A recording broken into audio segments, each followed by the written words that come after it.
why do I do what I do is because I believe that I was pursued relentlessly, graciously, lovingly, in spite of myself. And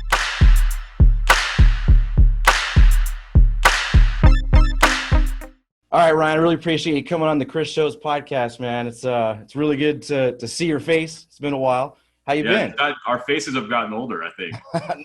You know, a little bit. A little bit. All right. You still hold a youthful presence. It's getting gray for me. Yeah, it's a gray day. My kids see it and they're like, "No, Dad, don't do it." And I'm like, "I can't stop it, girl. Like it's coming. It's gonna happen." Yeah. The crazy thing is, I always was bragging because Lisa had, you know, she's 2.5 years younger than me. She had grays like at least 5 years ago. It was a while ago. Oh wow. And I just started getting grays last year. And I still like you can. There's a little bit right here, a little bit right here. Yeah. I don't even see it, man. They're starting to barely starting to come in. Lisa's got grays because she's married to you. You know what? That's a good point. Yeah. 100%. I think it has a lot to do with it. Yeah, I was saying earlier, my favorite, this is totally out of context, but my favorite crank call story is, you know, because I used to be such a turd, you know, as a little kid all the way up, is crank calling people, including you. Yeah. And getting everybody with voices and stuff. Like, you know, we go back, I'm trying to think, like 26, 27 years, something like that. Yeah, long time. A long time. Yeah, I mean, you know, so anyhow, so crank calling you enough that anybody who had a voice that wasn't or an accent that you didn't recognize, you know, it's safe to assume it was probably me. And so, you know, so my favorite story is you have someone from a church organization call you, and you thought it was me, and so you started talking in a fake accent back to him. Yeah. I totally remember that. Oh my gosh! And it wasn't me. It was actually it was a priest. Yeah, that's right. I totally remember that. I was like, and then you called me to tell me afterwards, and I was like, I've arrived. I mean, I don't even got. It's like being a published author. I don't got to do the work anymore. It's just happening for me now. You never that probably put you on notice so hard. You probably never were like, I'm messing around with anybody again. Because it's probably not Ryan. No, I just always expected it to be you because literally it was I think it was once a week. It was different every time too. You had a lot of them. The one that still gets me, and I still remind Charisma of this, my daughter, is the Barney. You literally would call her on the phone, and she really thought she was talking to Barney. I actually remember that, and then sometimes I would act like I was upset or inconvenienced. Yeah. So I'd be like, "Hey, hold on, Barney, are you there?" And I'd be in the background, almost cursing. Who is it? You know, come on, everybody, who is it? and then Christmas voice was so. I mean, she was little, man, so she'd be like, "Hi, Barney." Just so sweet, just so sweet. True story. Just a total derail. True story. I taught at a public or a private school in Sacramento, and this is the time that Barney, actually, the actor that played Barney, got fired. He lost it in a live show, and actually dropped some F-bombs and left the stage. Oh, right? I would love to see that. Yeah, so I got fired around the same time. Oh man! And I'm teaching art to kindergartners through to 6th grade, and you know, I had no training. I was coming out of graduate school, so I had no official training for teaching kindergartners. So one thing I found was if I taught the art lessons in song, the kindergartners would pay attention and do really well. And I was like, these kid shows got, you know, they're onto something. And so one day I started singing as Barney, and my kids lost it, and they were convinced that I was Barney after he got fired. They were like, hilarious. This is what happened to Barney. He's actually our teacher now. Barney's a teacher. That's hilarious. Yeah, I could picture myself in that classroom being one of those kids, and there it is. Makes total sense, right? We always wonder what happened to him. He's working at our school now. He's working at our school. Barney's not on TV anymore because he's my teacher. He's my teacher. True story, man. Real, total. They'd like run and just hug me. Like I'd be teaching, and then you get like slammed, dive bombed with a hug, and then you'd be like, "I love you, Barney." That's hilarious. Oh man. So catch me up, man. What's going on? What's new in life? What do you got going? I know you got a lot of different projects, a podcast, the art stuff. Catch me up. What's going on? Yeah. Man. I mean, depending on where you start. I mean, I know there's a lot.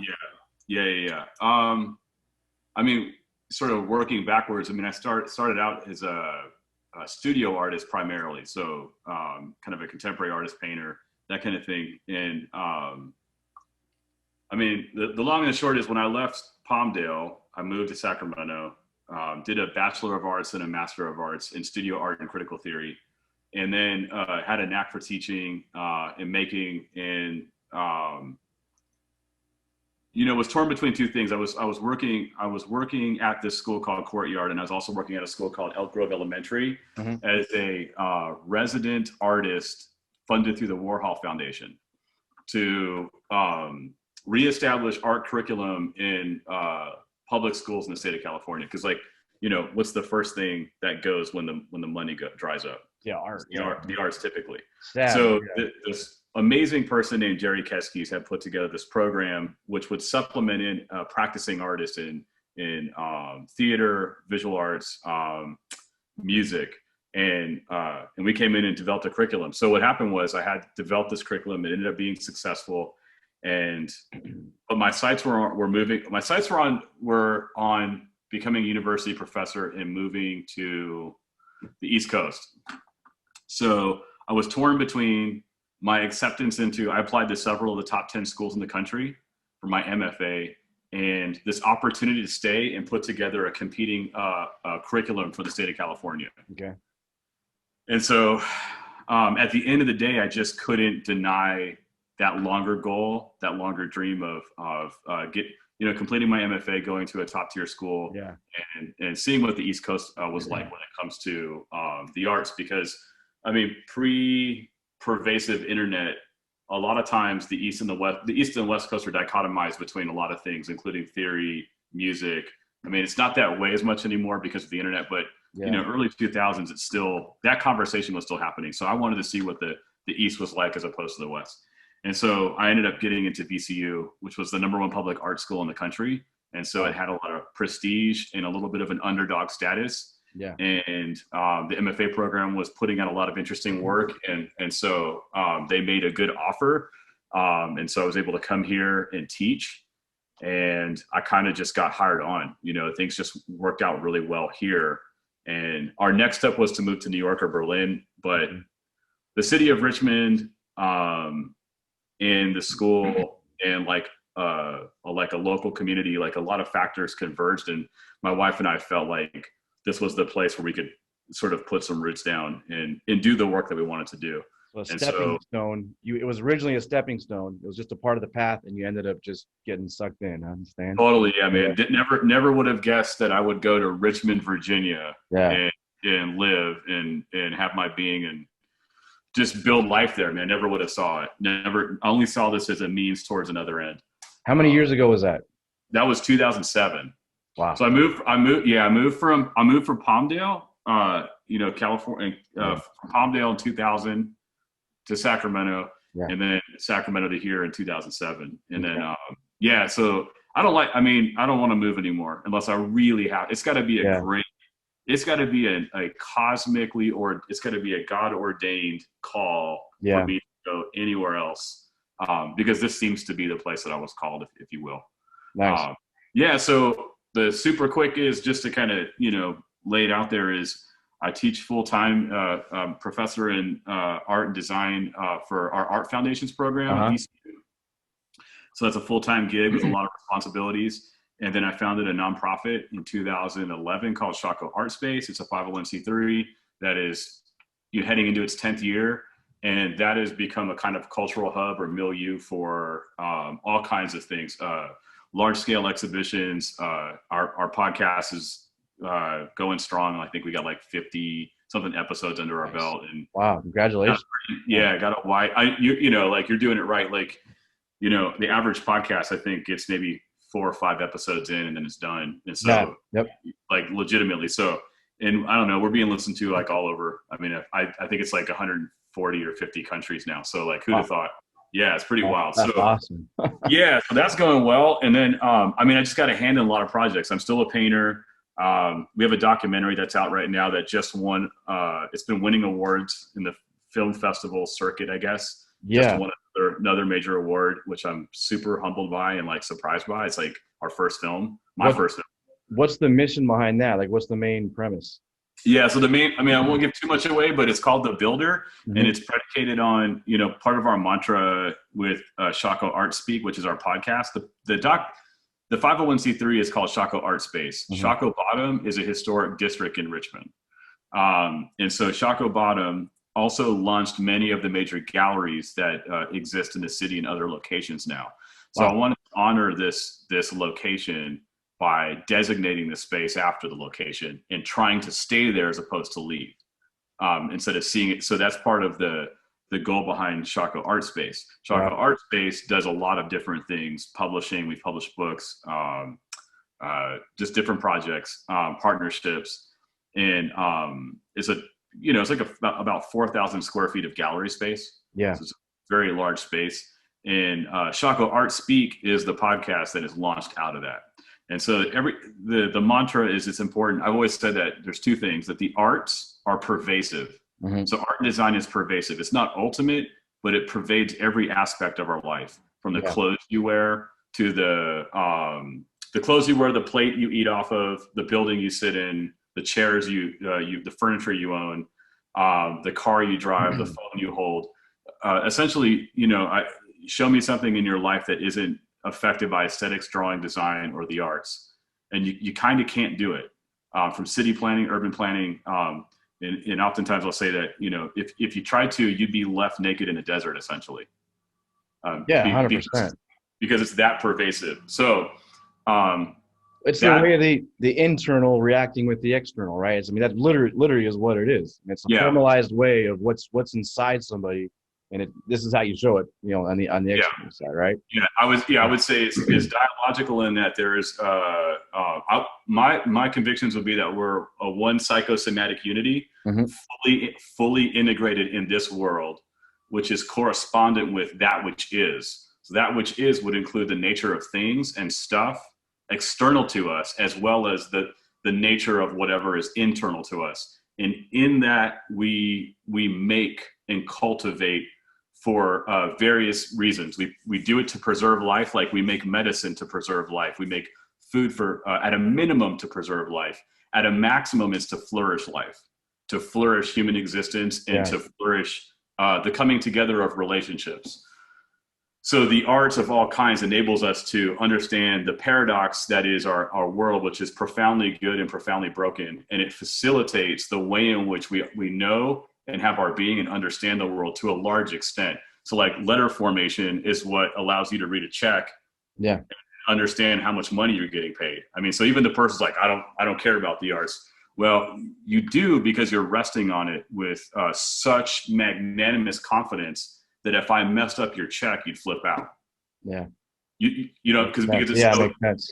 Yeah, so because it's an appeal to uniformity. It's inductively the case that which is constant enables us to rest on its constancy and perceive maybe what's new or what is not obvious to us. So the film, the documentary, then fits into this large picture of the arts, and is about a guy named Don Childress, who became a friend of mine, who's a construction worker. He's an older guy. He's a construction worker from the South, lives in a neighborhood called Oregon Hill with a lot of rough and tumble guys that in and out of prison, just kind of rough dudes, but he's definitely like a solid guy, and he does construction. And there's a whole story to it, but he's also an incredible art collector, and you wouldn't see him coming. You would never know. And he's willing to barter art for construction work. And turns out he's worked on half of Richmond, including different galleries and lavish buildings and so on. And he owns works of art that are also included in major museums. Wow. And we've bartered art. And there's an incredible story there about one of the mantras, which is it's important to both know and be known by each other. So that's our podcast mantra, is know and be known. So Shockoe Artspeak is know and be known. A lot of artists or makers want to be known, but rarely do they want to know. And in that befriending, generative relationships emerge that create greater plausibility for mutual support or consideration for the things that we do. I have a question on that real quick. It's like, go for it. You know, art is a form of expression. It's like bringing the internal to the external. And so, like, to be known, I think that fulfills that need right there. How does an artist fulfill the knowing part? Is it by appreciating other artists? Is it another art form? I mean, how do you do that? Like, where's that? Yeah. So I would say that, so know and be known is like a pervasive way in which we probably need to exist. So it's a hospitality and a generosity towards actually letting people know you. Like you have to actually be open to meeting people where they're at and not condescending to what they do or don't know. And a lot of times there's a huge discussion, you know, in this is like jumping in the deep end, but the preserving of, so the arts are often taken for granted, which is why it's ironic when schools cut funding, because they're highly reliant upon art and design. You know, the way books are laid out, like there's just no aspect that isn't reinforced by art and design. So artists, designers tend to historically have to fend for ourselves and guard against ignorance. What that tends to do, though, is invite arrogance from us. We can be elitist, you know, we can be condescending, we can be exclusive, and there's various philosophical and historical reasons for that, but it tends to keep us away from those that actually we're trying to be a part of, like, as just, you know, it's like the same thing as me hanging out with my plumber friends. Like, some of my friends that are plumbers, I don't understand what they're doing, but it doesn't discredit what they do. And when they're willing to invite me into the process, I can get a deeper appreciation almost immediately. Firstly, by my relationship with them, the humanized way in which we relate to each other. So one, artists have to be willing to be known. You can't just isolate yourself. I don't think it's actually the best way forward. And then you have to allow for some time to actually get to know people without there being conditions on it. It can't all be networking, and it can't all be pragmatic. So you got to really build community. So for me, it's like the basic premise that my wife and I hold to would be to, and it sort of comes out of my own convictions or my beliefs, but is to dwell richly where you're at, to root yourself deeply in a place so that over time you can begin to experience the value of knowing people and being known by people in honest ways, because it's in that space that authentic exchange occurs, where contrivance is mitigated because I know I'm gonna see you again. I know you're going to see me with bedhead. I know you're going to see me walking my family down the street. I know I'm going to keep coming to the same sandwich shop, and you're going to realize that I'm boring and I only eat one thing. You know, like that kind of richness can't be microwaved. You can't. But that kind of richness is a window into the work that we do, whether it's personal self-expression or literally work that is purely in the service of others, because it can be both. Architects may not express themselves, but they may do the work of architecture. So it's got to be both. But yeah, that's a big. So anyhow, the film is about that. It's surprising. His story links up with a lot of other. There's a past precedence for collectors in museums not being who you think that they are. Oftentimes they're working class. And there's incredible stories. And so this film unfolds around Don and shows this linkage between Don and these other people. And they all don't realize they know each other. And they all don't necessarily realize how much they've contributed to the building up of culture in Richmond. And so it's kind of it's a picture of what it takes to build a society, and how if we were more aware, we'd have more gas to step into these avenues and do the work that we're already doing. We'd have more license, if you will. So I want to go back to that, but I want to touch on a topic that you mentioned that I think is important. Basically, to deal with the ignorance, and I really think that's a really true statement as far as coming. You know, why is art the one thing that gets cut? You know, why is that first on the chopping block? Yeah. The way I see it, and if we weren't so ignorant, is that just the general population would demand that art doesn't get cut out. I mean, literally, what can you look back on in history that's still around today That's, I mean, I think art's got to be near the top of that, of what has sustained history and what we've proven people have been interested and they've saved and treasured something, whatever it is. It's usually art, right? I mean, I don't know if there's much other that really compares to art. So just based on that, you'd think you'd learn a lesson. Like, look, all of our ancestors up until this time have kept the art. You know, whatever, I mean, whether it's a building or a carving or, you know, or a painting. I mean, I think art has got to be up there as probably the number one historical item that still exists.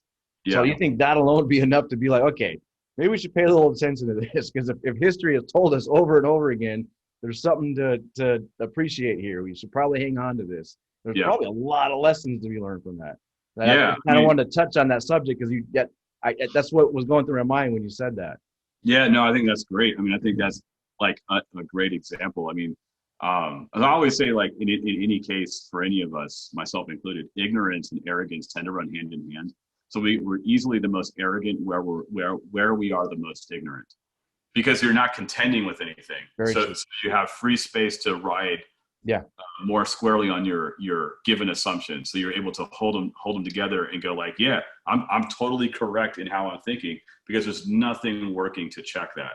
And so, you know, there's a immense blessing to like living in the country we live in many ways, but it's profoundly broken, as you know. Like, we're seeing these admixture of civil unrest and so on.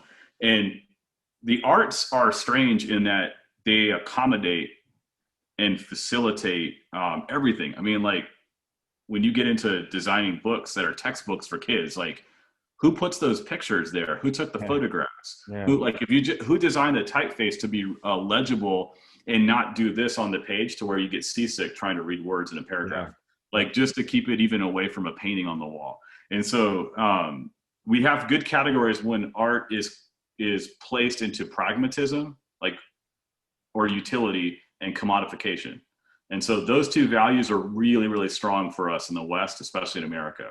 How much time did you spend? How much is it worth? Right? Like, what does it do? How much is it worth? Those two questions. It's like boom, boom.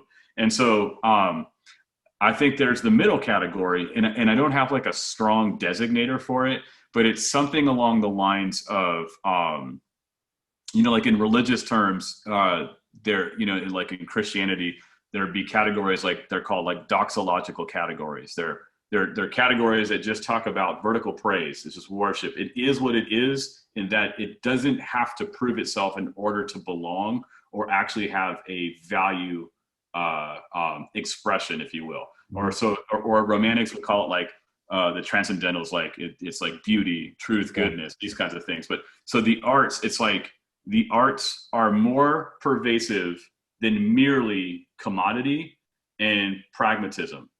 And in the center, there is this ontological component that is, you know, you could put it in categories of it's nourishing, it's vitalizing, it's ineffable, it renders effects on the psyche, the mind, the heart, and the soul, the poetry of it.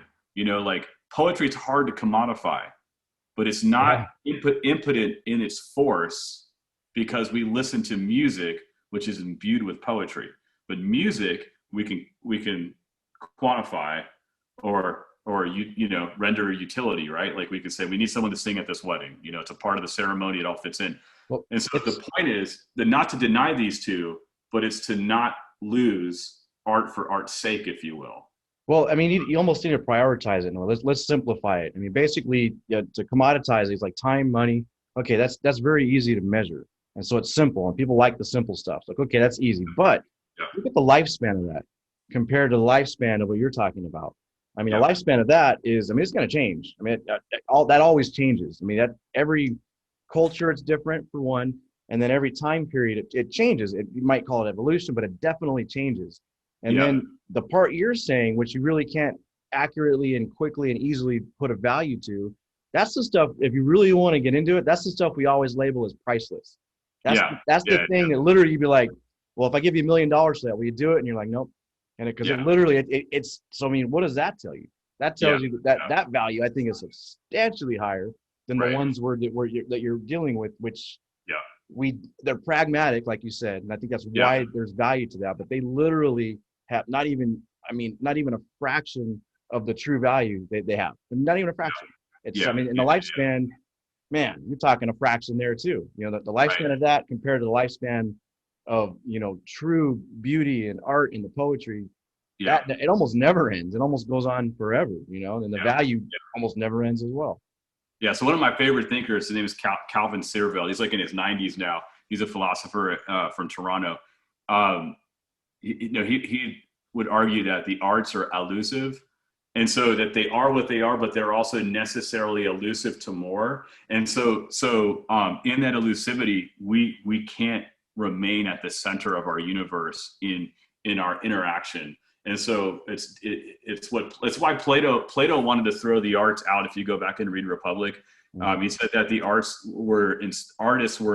poets were inspired by something divine that we couldn't quantify, and therefore it made poets the most powerful and the most dangerous if we wanted a stasis to a functioning city, a functioning society. So he really affirmed them, and then was like, that's why we got to get rid of them, because they're dangerous. Wild card, right? Yeah, because you don't know what's going to happen, because they're inspired by something we don't have control over. Yeah. And so then there's various reasons for the trickle down. You have Puritan values that trickled into fundamentalist culture and pushed aside, you know, like you have Eastern Orthodox where it's artifacts, or your artifacts have power. And then you have your iconoclasm where your icons have power. And so these have subsidiary ways of causing us to think about the arts in, you know, at a distance, if you will. And I'm not saying right or wrong. I'm just saying descriptively, we didn't get here overnight or by accident. And I'm not saying that it isn't all of this other stuff. I'm saying like flowers can exist as a bouquet on a table simply because, and they're fragile, and you may have spent your money there and skipped a meal for them. And I've heard someone say this. He said that his wife, it's a great story. His wife was like, they were struggling. He's a visual artist, she's a social worker, and he comes home, can't find a job. They're down to their last can of tuna. She's supposed to buy some food. Instead, she brought a bouquet of flowers, and they got into a huge argument. And at the end, and he's the artist, and she's like, you're the artist, you should know better. And she's like, our souls need nourishment too. Yeah. You know, and it was like, it's, you know, and so I don't want to be sentimental about it. You know, I'm not sentimental about it. I'm just saying, so I'm saying though that the world's more, the world in general is more elusive than what we would give it credit for. Like we are, for me, largely disenchanted or disenchanted with this world. We tend to want to escape to a virtual one. And I don't know that we've exhausted what is before us just in the ground we walk on. You know, 100%. And I think that's probably an artist. I think is probably has an easier, but maybe not easier, but they're almost trained to kind of. You're almost trained to be present, to realize some of the beauty around you. I think just in your probably quest to help express whatever is internal, right? I mean, you have to realize some of your external, and it mixes with your internal, and that's the expression comes out, and the art comes out. So I think an artist probably has a little bit of a head start than your non-artist. We'll call it that. Yeah. That's, I mean, it's tricky. You know, the arts are so diverse, so artists are so diverse, and you know, like my point of view is maybe a little different than other artists you might find. I mean, which is not to say better or worse, just different. Yeah. You know, I have a very pointed you know, idea about the arts. I mean, I think that the arts are not neutral. I think that without micro obsessing over specifics of regarding like effects, but I think that the arts render effects on us. So, and I mean music, like when I hold a coffee mug, when I sit at a great oak table, like whatever, shag carpet under my feet, like there are non-neutral cumulative effects that are always occurring. The room you're in right now is doing something. Question is, what is it doing? And so then the question for me is not so much is it good or bad, but does it drive us towards becoming more human or less? And those are my two categories. Does it humanize or does it dehumanize? So dehumanizing for me at a minimum would be the fracturing up of wholeness into further confusion and disunity or disorderedness. And humanizing or flourishing would be the coming together of that which is broken, such that there's emerging wholeness. Some people might call it healing or restoration or enlightenment or understanding, but that the work is not the thing, it's not ultimate, but it's actually contributory towards that which is coming together out of that which is broken. And so I'm assuming a broken world that needs repair. And I'm saying we're either working towards the furtherance of brokenness or the furtherance of coming together. And for me, that's not a neutral option. That means that some things are out for me when they actually work towards the dehumanizing, the horrifying, or the vilifying, or demonizing, or, I mean, there's so many things that can happen from a movie, you know, and it sounds judgy if I say this. That's why I won't really give specifics, because I'm not trying to say that I'm the judge, but I am saying I think we're called to be cultural stewards. And so in your farming, like, I'm reading a book by a guy that's, you know, considered one of the best farmers in the world. His name's Joe Salatin. He's up here in Virginia. He was on Joe Rogan, great episode worth watching. I went out, my family, we went out and drove a couple hours to visit his farm. People come from all over the world to visit this guy's farm. And the farm is so impeccable that it didn't stink. There's no smell. His farming methods are so beyond in more earthen and more in line with what I'm saying, that it's producing results that are confounding, like, people all over the world. I mean, it's just really remarkable. So, you know, the art, that's why I say it's really important to, you know, maintain that the arts are not ultimate. They're not God, but they're pervasive. They're not invasive. They're pervasive. They pervade everything. And so they don't have to be a big deal all the time. They get to be the kind of thing you don't have to notice. Yeah. You know what I'm saying? Like the mood of the room, you know, like, it can't always be front and center, but it does help us have a category for when you go to see something front and center. Because that means that you're not ill-equipped to appreciate, because you're driving in a car, you're experiencing life all the time. You have the tools, so to speak, to be enriched without going to college for it and reading a million books. Yeah, how, on that thought, I mean, someone that's not really, we'll just say I'm not into the arts. We'll say someone that has that stance on it. I mean, ultimately break it down. I think everyone's into the arts. It just might be you're into music, dude. right?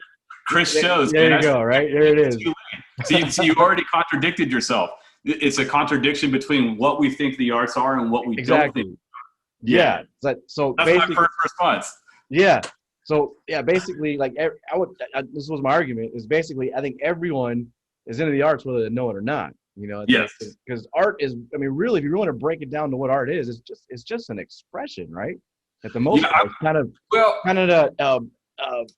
more than an expression. It's almost like the way I really see art, and like I said, you can correct me because you know a lot better than I do, but is, again, bringing something that's inside of you and trying to make it meet with this world, this external world that, you know, is tangible. You can see it, you can feel it, you can smell it. Where that art that comes out that's in there, it's like sometimes you don't even know how to. You're like, I really don't know how to express this or how to talk about this, and that comes out in the art, right? That's kind of the way I see art, and that could be a million things, not just, you know, your classical, you know, art. It could, it could be, like you said, music is a great example of that. Yeah. So all I would do is I would say yes to like 85% of what you're saying, and I would just tweak it a little bit. So I'll fight for this because I think it matters. The way I would say it is the arts are the gathering up of that which is raw or deemed raw. The gathering up of that which is raw. So material, it could be the raw utterance of sound. It could be the raw state of emotion. It could be the raw state of clay. It could be the raw state. So it's the gathering up of that which is raw and the fashioning, furthering, and purposing of that into an expressive form of communication. I got that. Makes a lot of sense. Okay. So why that differs is that means that it's not merely an internal state.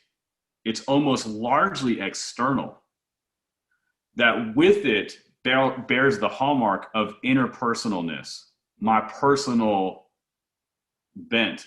But there are things that I make that other people are the recipient of that is merely a matter of my endeavor to fashion that raw material, to design it, to finalize it, to purpose it it could be purposed in 40%, I don't know what I'm doing, and 60% I do, but the final outcome has intentionality.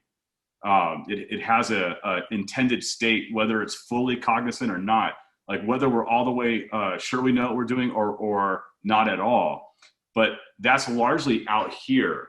Like I paint out here, not in here.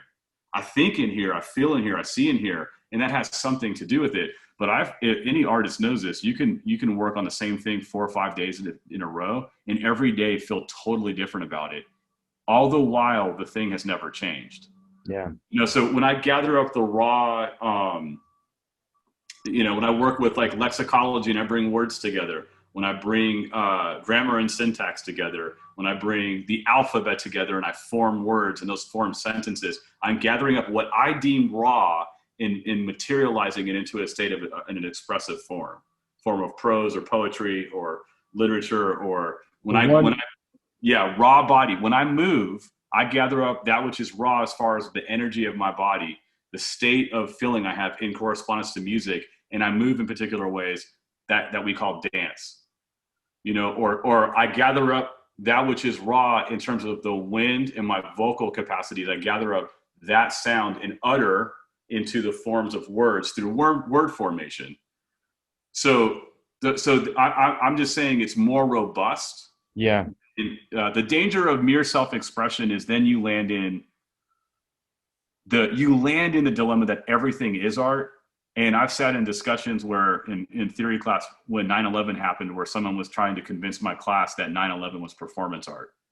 And I had to argue against it. And I had to say, you're saying that from a privileged perspective of watching it on TV. You wouldn't have been saying that in the building or on the street, right? Yeah. So what you're experiencing is the way the television gathers up energy and creates an image that televises to you what's happening from a perspective. Yeah. You're having an experience with that, but you're not having an experience with the reality of what transpired there, which was not art. It's anything but. And so we have to be able to at least kick a few things out, if that makes sense. Not everything gets to stay. Most everything gets to be in, but like child pornography is never going to be art. I don't care how beautiful the lights are. That's not art. That's dehumanizing. It's vilifying. It's wicked, right? So that can never get in. I don't care how you do it. I don't care what means you use. It in principle is dehumanizing and destructive. Doesn't get in. I would argue that all day to anyone who wants to debate me on that.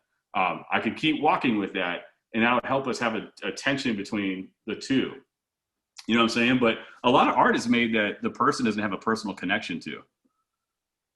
I'm understanding the whole concept. Where I think you're saying this, but you're not saying. I just want to clarify it in my head because I feel like it definitely what you're saying I get, and it has to be all the raw materials and they come together in a certain way. But those same raw materials, literally the exact same. Like let's say we're working with sand, you could take the exact same amount of granules of sand, exact same colors, exact same shades, mix it with the rocks, mix it with seaweed, whatever it is, and 10 different people, I guarantee you, it's going to come out so different. It's not even funny. Like even if the instructions were clear. Yep. Here's the raw ingredients, and this is what we have to have. I guarantee you, and that's where I feel like it's the expression, the internal, coming out into the external. That's where I'm not understanding. That's good. Yeah, that's where everybody has to struggle. This is super good because you don't want to lose. Okay, so I don't know who. This is such a crazy conversation to jump in on. I love it. I don't know how we got here. We got here quickly. I was like, I didn't think we'd get into this like right away, or at all. I didn't know. So it's super funny that we did to me. So this is the thing we have to hold together. We do it naturally, but to think about it is difficult. We already do it, but we just to think about it. So unity and diversity are together. Okay, they're not mutually exclusive. They're unity and diversity simultaneously expressed. Definitions have universality to them in a way. Okay. So here's what I mean. If you listen to my definition, the gathering up of that which is raw, I did not give you specific, particular characteristics. I only gave you a general definition that those 10 different expressions all correspond with. Okay. Now, here's the rub. The rub is when we take away definitions, we look at particular expressions. And so then we go, they're so different, who could say? And that's because you're missing this. So what happens is then when the government says, hey, someone made a painting where, you know, the classic example was like Chris O'Feely's dung Madonna, I forget what it's called now, where he used elephant dung and made this Madonna painting. And or Chris O'Feely or Andre Serrano's Piss Christ, where he took these photographs of Jesus and like a kitsch sort of like crucifixion and urinated and like blew them up, and they're like kind of beautiful. And so then like they're like, we're defunding the arts. Mm-hmm. So and why is that? Well, because there's no universal definition that just kind of gives us broad categories, broad understanding, so that we can say we're not funding this anymore because we don't like it, without it being like we're defunding the arts altogether. And that's where this problem emerges.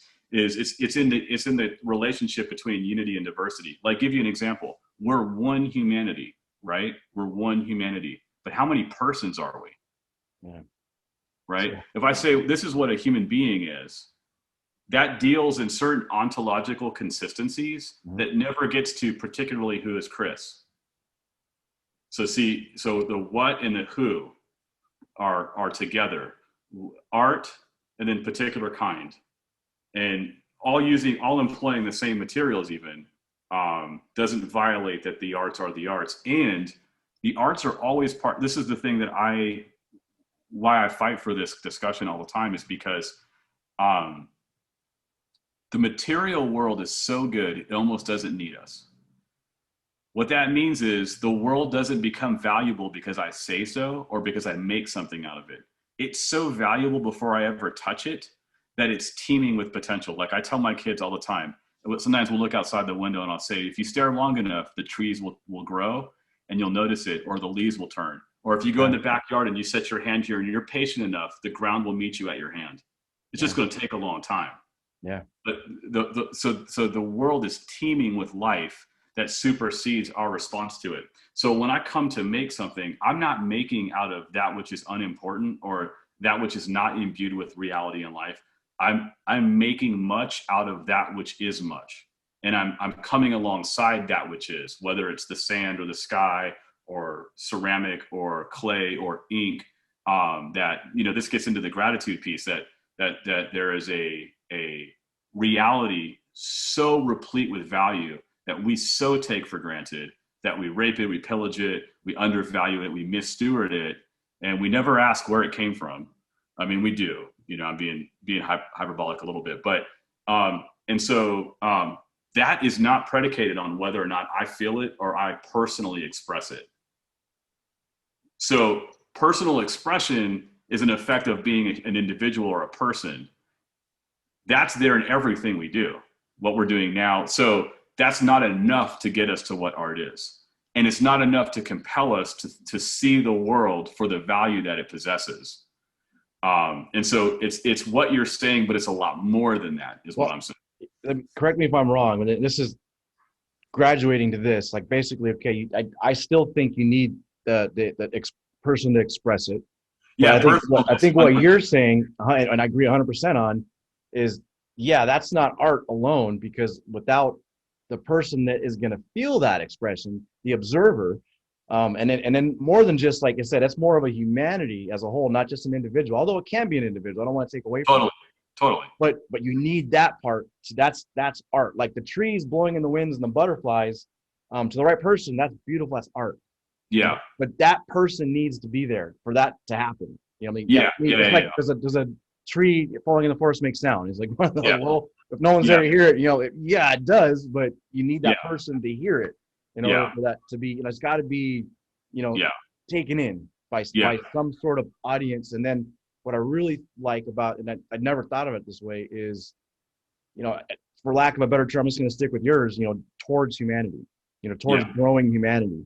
I think that is definitely important for art. I would say that, like, and that the 9/11 building is a perfect example of that. That definitely was not adding towards humanity and clarity and going for, So I'm getting a better idea. Thank you. Yeah, you gotta. I've never thought of it that way. Yeah. It's got to be meditated on. Something you got to use big categories.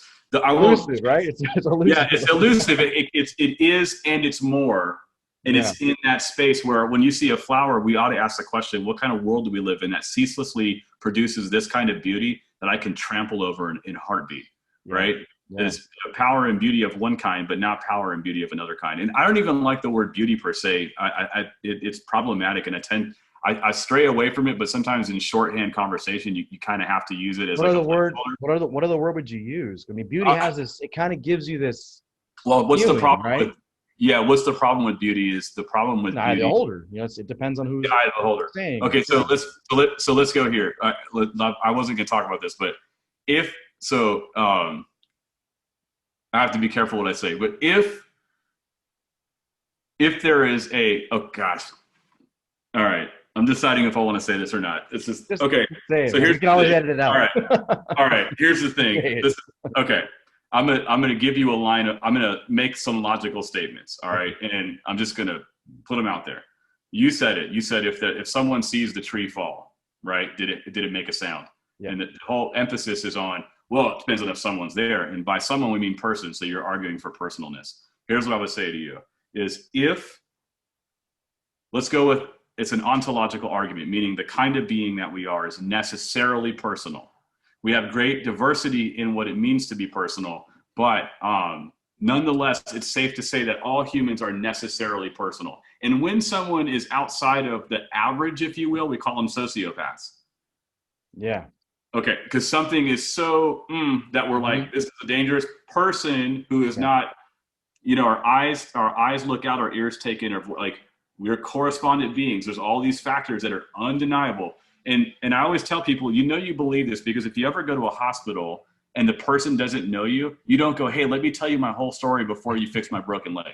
Yeah. You assume common unity, so much so that you'd be pissed if they mistaken your leg for a foot. Yeah.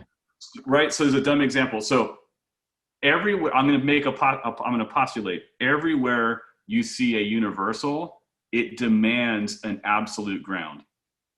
Okay. Here's why. Because these universals persist over time, seemingly sometimes unrelated to each other. And yet, right now, there are things growing up everywhere. So universal, if human beings are universally personal, then that demands an absolute personal. So it's another way of saying that it points to the fact that there must be like God or higher power. If there's God or higher power, that becomes the grounds by which everything else is contingent upon, because anything that comes into existence is contingent upon a prior condition.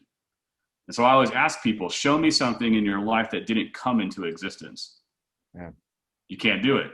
Yeah. So, right. So then what you're saying is everything is contingent upon that which created. I'm giving you like super quick. This is like, I'm condensing. What that means is there is always a personal witness. So when the tree falls, the personal witness is a witness to the tree. In fact, the personal witness knows the hair on can count every hair on her head or knows every hair on her head, including the birds that fall in the sky and so on. So that personal being is upholding everything in my understanding by the power of his word, and therefore is always a witness to it. Or another way you could say is coram deo. We're before the face of God, if you will. So this world is dynamically upheld, imbued, invested with value, and is begging to be made something out of. It's screaming out for it. It's not neutral, and there is an audience always. So we're actually never alone in that sense. I just made there's some people who are going to be like, oh my gosh, what is, I've never heard Ryan say this in my life. So that's awesome. No, that's cool, man. I like it. That's awesome. I'm giving you like there might be some problems in how I said that because I'm saying it quickly to try to make the point, but does that make sense? So here, that clears up the definition problem, because by definition of what the world is by the creator, then we are not the creators ourselves, but we are the makers. We make out of that which is created. Yeah. We're not creators. We make out of that which is created. I'm not capital C. I don't make out of nothing. That's called like bara. I don't make out of nothing. I'm not eternally existent, external to contingent reality. I'm a finite being, contingent upon that which is infinite, invested with characteristics that are bestowed upon me, i.e., I'm a human, I'm personal, I love. So here's the thing too. When people say love is universal, right? And if you only hold to that one, you miss that love is universal from a universal person. So if you keep walking it out, it starts to stack up an argument that's hard to deal with. That's why people will throw away rational arguments, because they can't win them that way. They'll say, it doesn't matter. I don't feel like it's true. Well, that's fine. I don't always feel like the sun is good, but it is. But so what I'm saying is that, so then when you understand that, then you're like, the opportunity is there for us to see the world is imbued with enduring value that is intentionally being upheld at this moment. So another way of saying it is that the world is actually God's spoken poetry to us right this second. I believe that. Yeah.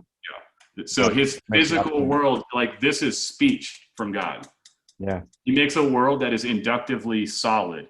Like inductive, every time you appeal to uniformity in nature, you're making the case for a contingent reality upheld by something outside of ourselves. Because the uniformity is so pervasive. When I go to paint is never not paint. It's always paint. Yeah. It's never flowers. It's never, it's never like a burrito, which sometimes I wish it was, or a taco. You know what I'm saying? Like, every time you go to breathe, you're appealing to the uniformity in nature, that breath is a thing we're always able to take with the expectancy that it'll actually do what it does. And when it doesn't, it's because we've expired or someone has taken our life from us. And we don't look at those as being normative, everyday occurrences. Right. So, so we got to get this. We got to get how universal, how constant the universe is. And then you have to ask the question, well, why would it be? It's not randomized. Why would it actually persist in these ways? There's a lot there. This is a wild conversation. Yeah, no, right? This all started from the definition of art, right? No, this is good, man. This is exactly what I'm looking for. This is awesome. We haven't talked in a while too, man. So it's been a minute. Yeah. I always loved our conversations, because this is exactly the shit that happens, right? It's like you start out here and you end up way over here. My boss once told me, like, recently, she's like, never ask Ryan a question. You will not get the answer to the question you're asking. He'll reframe the question. And I was like, I can't help it. And I'm still learning. Like, I'm saying things, but I'm an external processor. So I'm still, I got convictions, but I'm not, I may be speaking with confidence, but it's not to say that you can't assume that you got it all correct. 100%. Like I said, that statement alone is a guarantee. I mean, that's a universal. It has to be. You have to accept that. Like you literally are not. You can speak with confidence as long as it's in a way that's not ignorant and closed-minded and closed off from any other aspects or thinking or mannerisms. That you have to take that approach literally till your last breath. Yeah. We're gonna, and that's the difficulty, is like skepticism oftentimes, whole institutions are crumbling under 20 years of skepticism as their epistemology. Like, the way we know things is by questioning and never arriving at conclusions.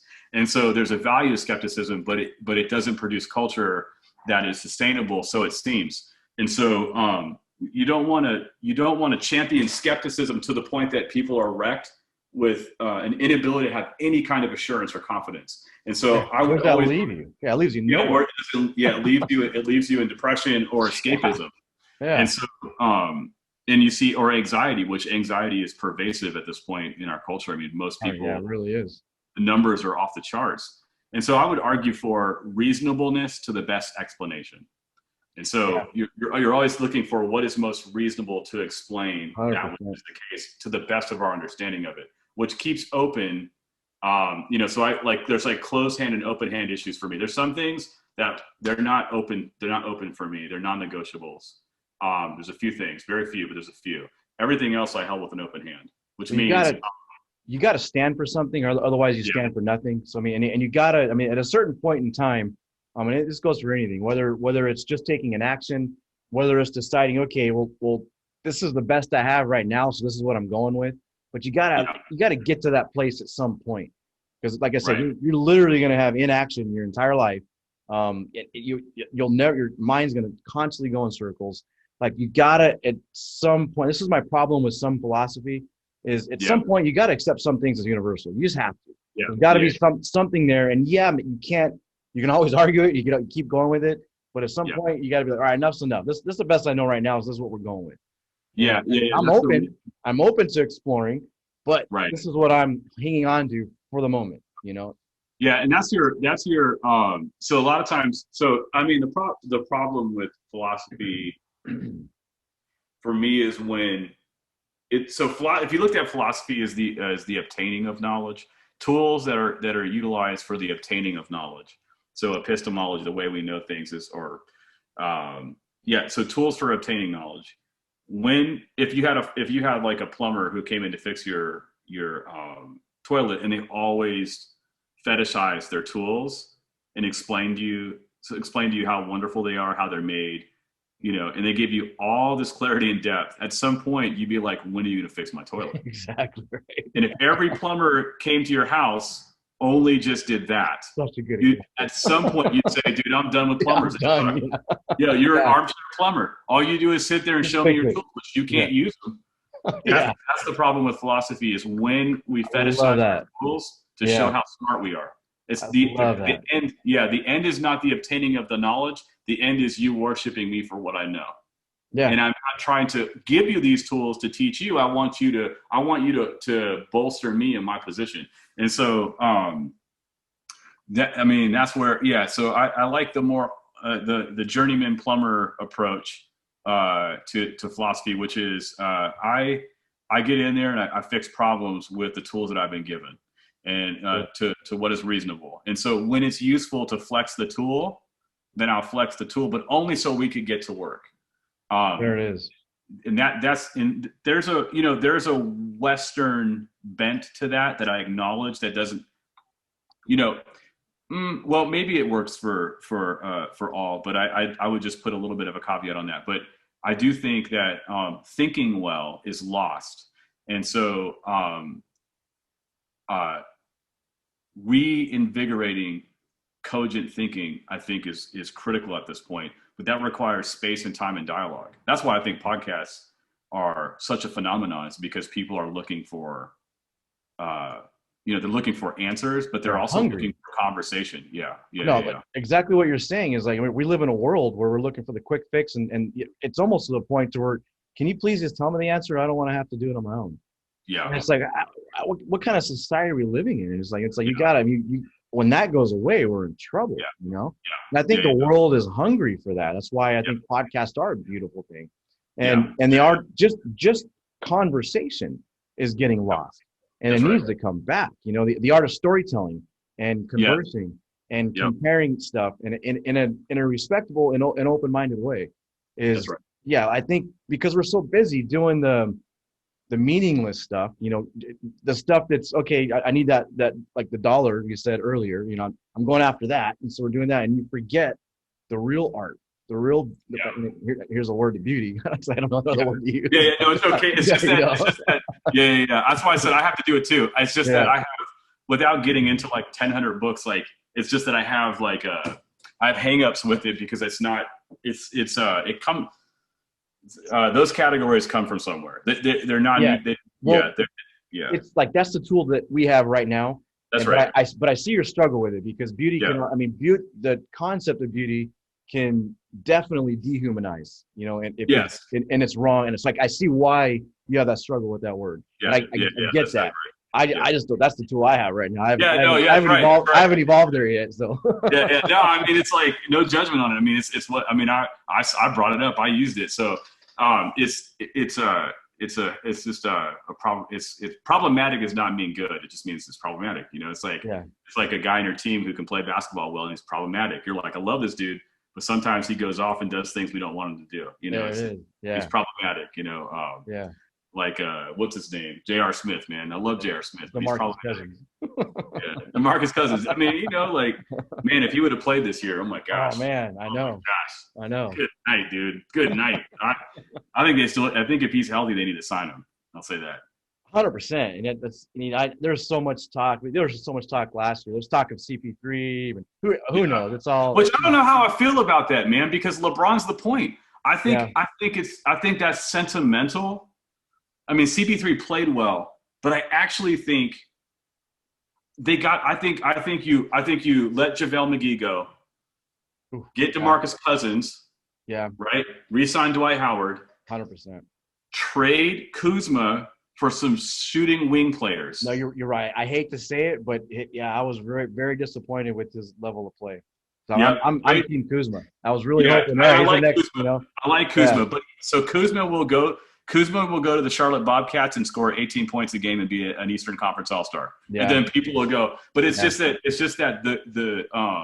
the team and the time frames are now.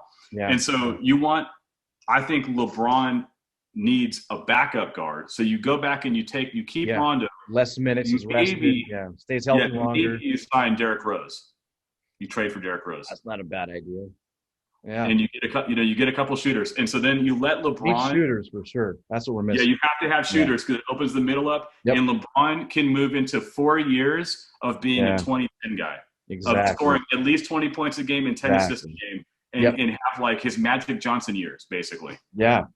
No, you're 100% right. He needs those. I mean, because it's all. I mean, as strong as you are, it always comes down to how many minutes did you play, and you got to start reducing his minutes. That has to happen if he's going to stay in the game for any amount of time. That's right. Not to detract from him because he's as strong as ever. Yeah. But it's going to happen though. Father Time is 100%. It's going to happen. So why not deal with it now? Let's get this figured out. You know. Yeah.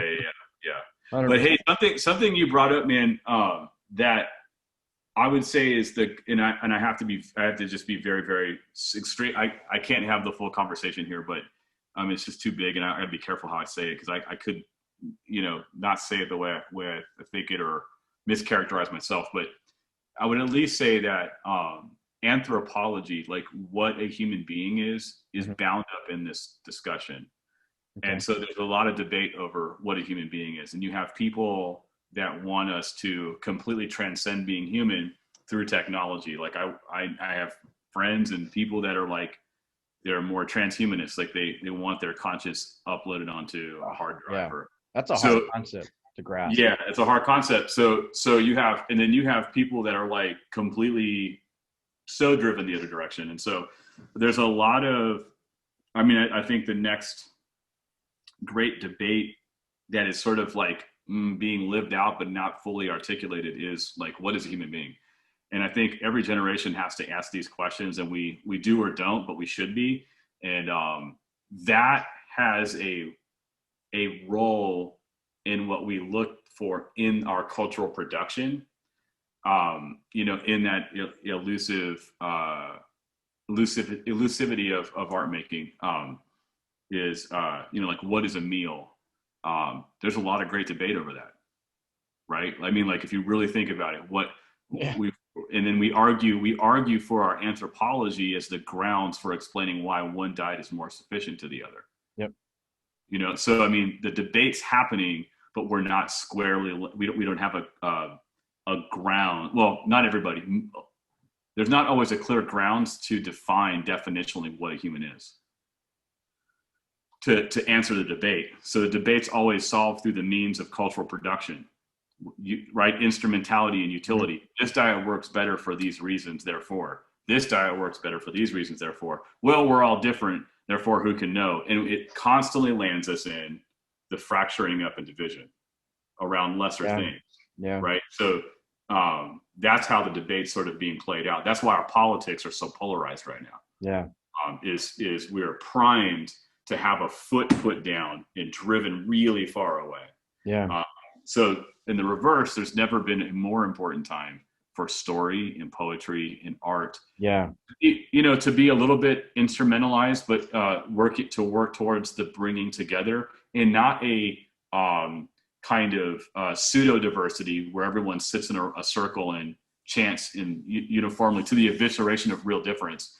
But we need real, salt of the earth, deep understanding that springs forward bounty and flourishing and goodness, that it's grace filled, so that even the people that aren't looking for it get the benefits of it.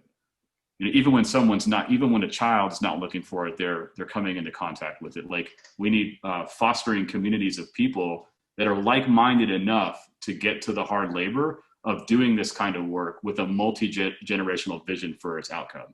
It can't just be for me. It's got to be for my grandkids. And so that tension's got to be upheld. And that has something to do with what I think human beings are. We are multi-generational. So I like when you brought in tradition or the past, because the past has something to do with how we got here. 100%. You know what I'm saying? Yeah. You got to study that. I mean, if you study the past, like one thing I want to ask you, because this is your area of expertise. Based on lessons from the past, do you think we're on the verge of a renaissance? Do you think it's coming? That's a great question. An artistic renaissance. I mean, you mentioned storytelling. Yeah. And art, and to me, it kind of feels like everything's in place. Yeah. So are we in the dark ages right now? Well, some would argue if you're going to follow history, right? So I've had friends, I've had people around me kick this around, and I think depending on our worldview, you can look for the confirmation of that. And that's not a cynical statement. It's just to say that I have a eminently hopeful view of what transpires going forward. I have an unwavering expectation that for various grounded reasons that the world ultimately lands. I don't think the world ends in fire and brimstone. I actually think it persists. Now, now, could America end in fire and brimstone?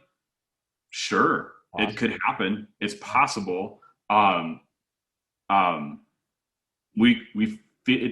For a lot of folks, I think it feels that way. There's reasons to be concerned. But the conditions are the deprivation of dialogue, the ubiquity of a kind of cheap or a shallow cultural production, the gratuity of material wealth. If you think of the arts another way, as like a thermometer tells you, if you're hot or not.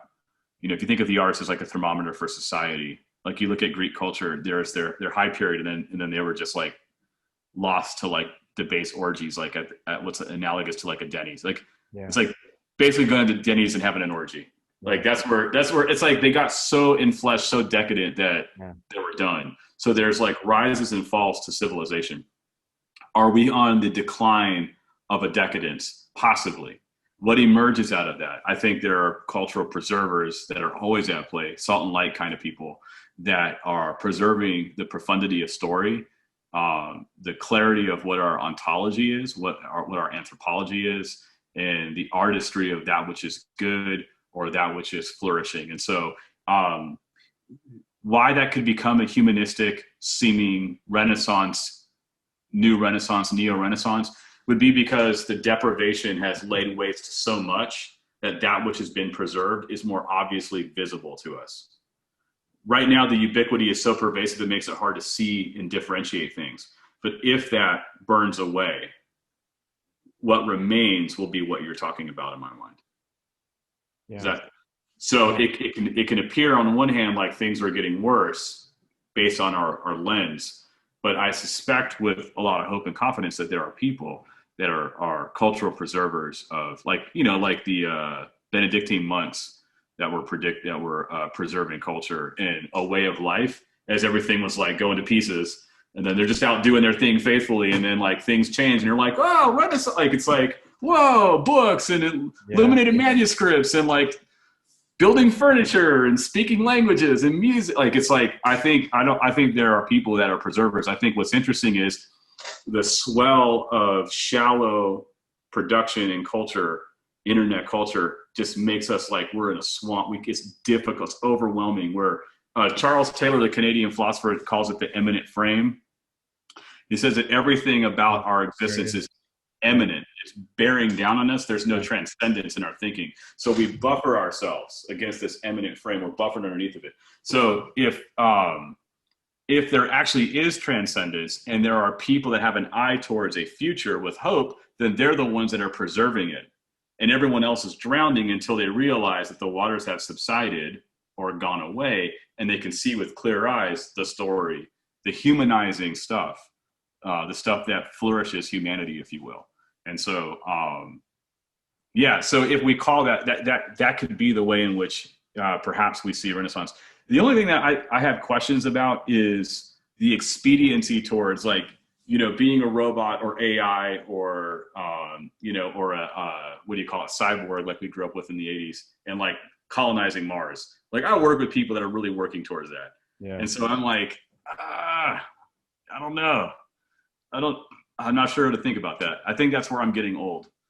And that's kind of it, man. It's like, you said, it's the lens that you have. It's honestly you could do that with everything. I mean, right now, honestly, like my lens, I tend to have, it's probably a macro, because it's real hard to have a wide angle lens as any person. It's really hard. It's hard to see everything. Yeah. I mean, you got to be God for the most part, to be able to have a wide lens to see it all. But I think we can do macro for sure. It's when you go micro is when I think you have that's where it gets dangerous. And it can get dangerous either side. It can be overly positive or overly negative. So it really depends. Okay, where am I focused on? If you're focused on, let's just take art right now, what's going on with the political world we're in the middle of COVID and all this stuff.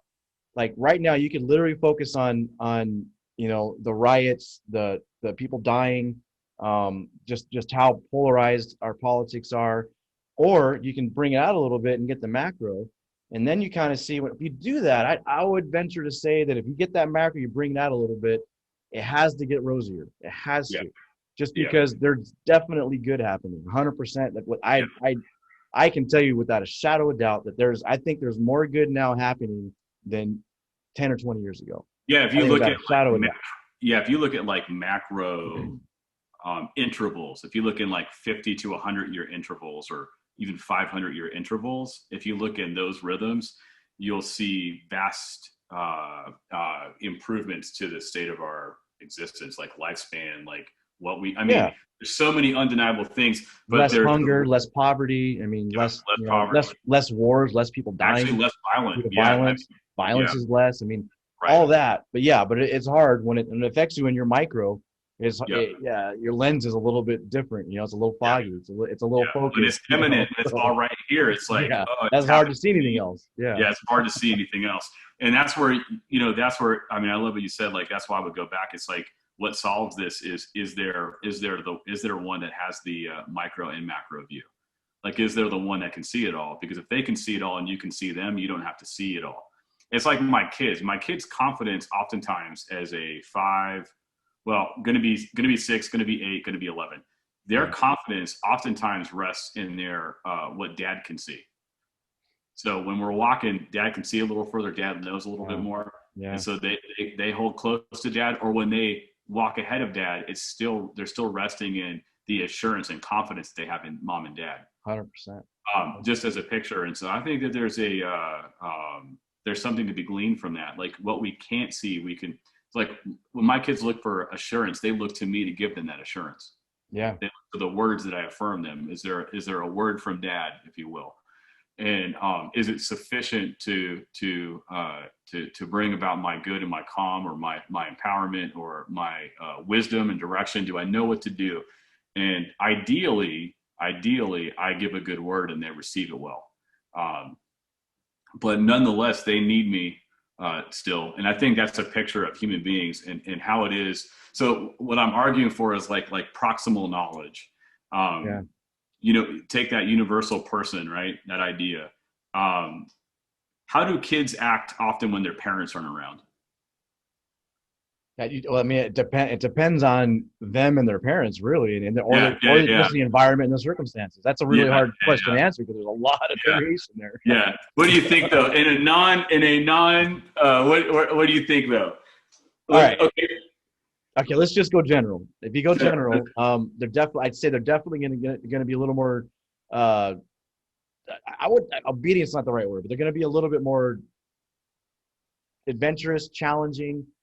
Like I said, it's not disobedient per se, but it's more like, okay, I'm gonna explore a little more. We'll say that. I don't have mom and dad's eyes on me, so I'm gonna let me do something that I'm curious. Let me satisfy this curiosity. How many things did you do, Chris? Oh my God! Without your parents around. But if your parents were there, you never would have done. Oh, 100%, man. 100%. 100%. So take that idea. I'm with you, but take that idea. Yeah. Okay. If you're gonna say that, devious. Man. I mean, it's amazing we're alive, right? I mean, yeah. So careless, really, reckless. I got a lot of adjectives.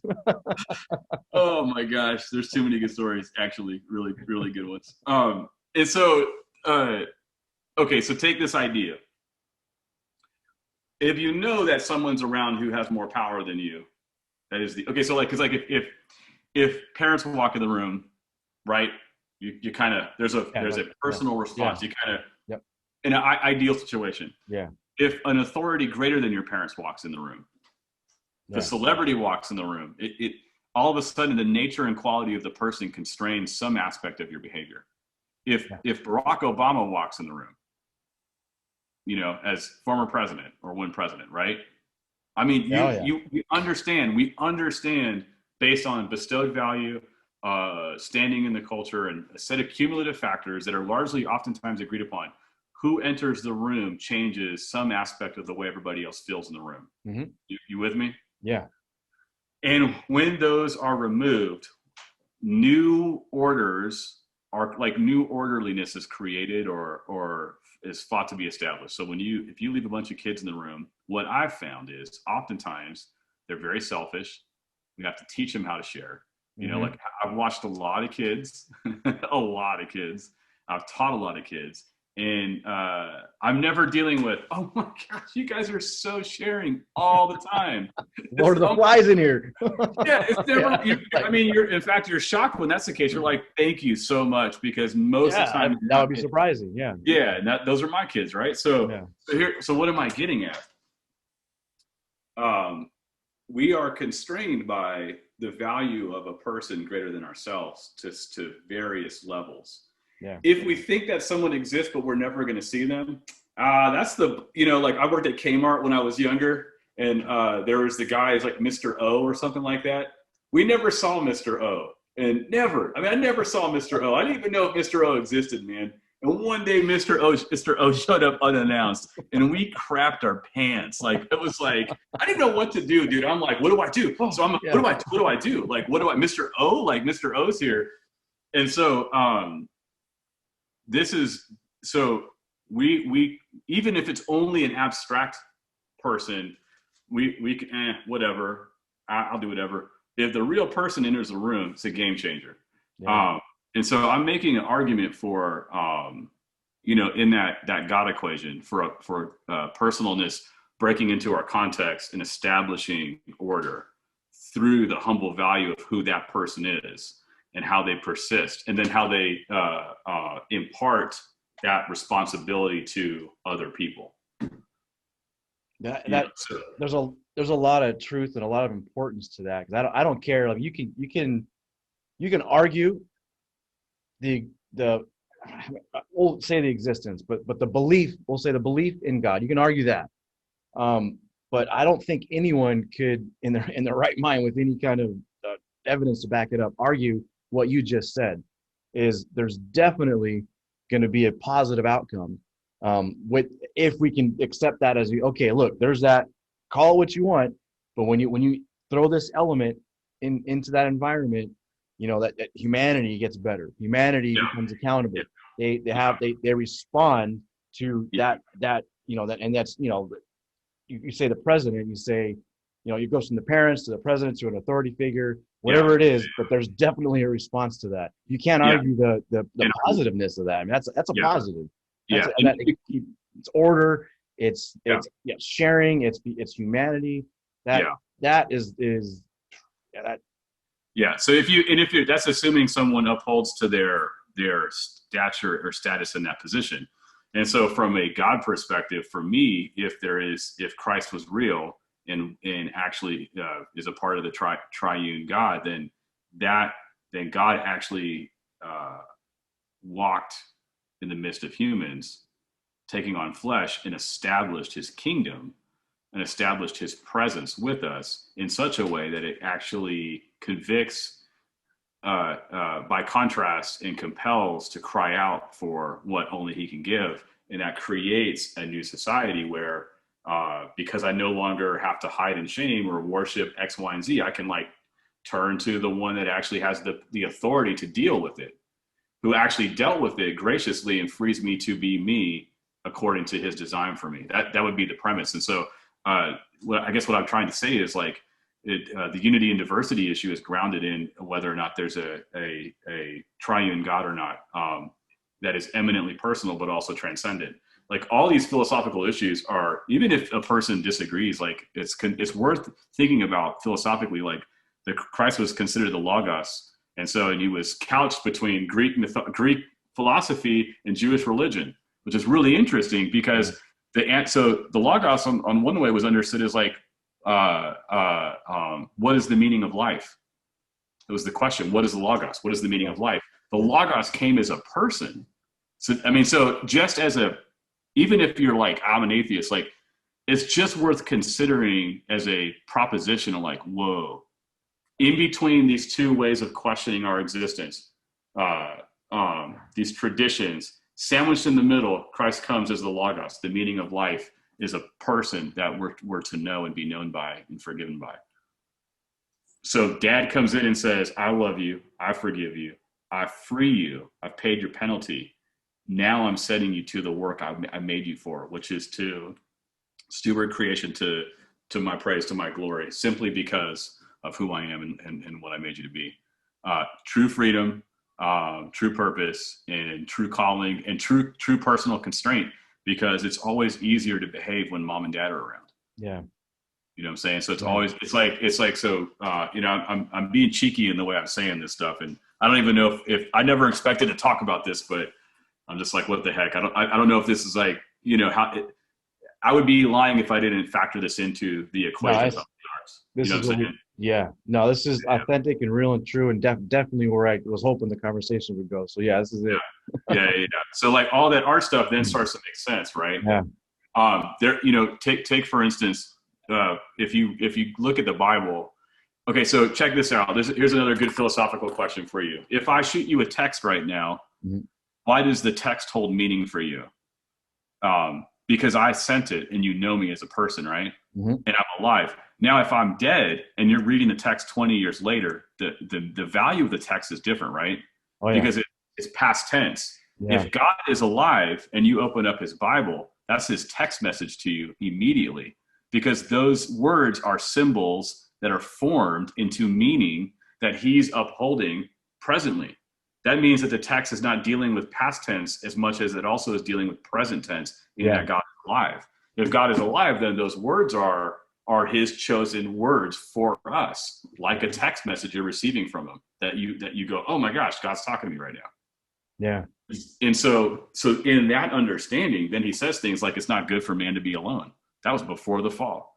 And then it's humanity together, male and female. Then he commissions them into this project of stewarding and cultivating creation, naming things. Well, I heard one of my favorite artists, John Constable, is an 18th century English landscape painter. He said that he thinks perhaps something to the effect of perhaps they could name the animals. It wasn't that they were naming them, it's that they could see them clearly for what they were. Because they were unhindered by confusion. So they could be like, yeah, it's a cat. that's a dog, because they were fully known and they fully knew, they really knew and truly knew, and therefore they were alive to the world that God intended for them to cultivate and steward into flourishing. Wow. Kind of an amazing thought. Yeah. And then my other favorite thought is when you see Jesus come into, which is an argument for the elusivity of created reality and the arts, is that Jesus, when he shows up in a scene, and they're like, with Thomas, they're like, "Where'd you come from?" It's like everyone's like, he walked through a wall. He was like a ghost. Yeah. And one of my favorite authors, N.D. Wilson, says, "What if it's the other way around? What if the house wasn't the solid? What if Jesus was?" That's why he could walk through. Yeah. More solid than the things that we think are solid. Yeah. Once that gets into your mind, and then you start looking at the world and the arts, and you start going, this world is elusive to a much greater, more solid reality. Yeah. That tends to be the way I see it and understand it. No, that's profound, and that's a totally different way of just even realizing your existence, and everything that comes into your perception, into your view. Yeah, that's profound. I think you've said that before. I think I remember hearing that. And that's I remember it hit me just like this too. Because it's one of my. I mean, it just gets it right away. It adds the right gravity to things, and what we're looking. So think of it this way: we're so not solid that we're looking for a less solid world to call home in order to feel more solid. So the virtual world is less solid. We're moving away from that which is the case in order to maintain a sense of our own autonomy and agency and independence, and removal from the things that bring us about guilt and bad, whatever you want to call that, the sin or whatever. And you see it play itself out in my own life. I mean, I'm got all kinds of struggles, man. And so you see that, and then you think, you have two choices. It's like Christ rolls up and says, repent and believe, or it's turn and believe. Like, stop what you're doing and believe that I am who I said I am. And look we're about to, I made this incredible story. I've spoken it. It says, in him and through him, all things are upheld by the power of his word. And this story goes somewhere. And it's like, this world is imbued with story. Like, outside your window, stories are happening right this second. Like squirrels are chasing each other, and birds are pooping on your car. What a great story. You know what I mean? Dun, dun, dun, dun. Like somewhere two dogs are humping right now. You know what I mean? They're just like that's my favorite. Like, the best way to break civil society is just when animals are like, we're doing it right here on the spot. That's it. Like, they're just like humping in the street. And then people are like, ah! And you're like, dude, if I was a dog, I'd be humping right now too. I mean, tempted to do it right now myself. It brings me back. Remember we had this conversation. I think we were saying, imagine if there was a show and everyone just behaved like dogs. Remember that? You walk in, you start humping the leg. Smelling each other. I mean, we would say that that's inhumane, but it would be great comedy though. It would be great comedy. It'd be hilarious. That's a fun discussion too. Is like the whole idea of humor is like the idea that humor deals with the way how disjointed life is. Yeah. Because comedy is always angling for what is disjointed, what is not right. That's why comedians are like, so when they're good, they're like, dude, they're on the precipice, man. Like they're putting it together. They're some of the best like cultural prophets or, secular prophets or priests or whatever, man. They're like on it. But there's like whole discussions on humor alone, man. It's such a weird, you could do a whole topic on that. Yeah, I think I will. You should, man. Find some comedians, man, and talk about the philosophy of humor. Luckily, I have a big network of comedians. I did all the comedy shows for so long, so I know a lot of comedians. Oh my gosh, dude, I don't even know all that you've been doing, man. I mean, I'm over here rambling, but you're on the other side doing the whole bunch. That was during the Hollywood time when I was on Sunset. I was literally right across the street from the Laugh Factory. Was my place.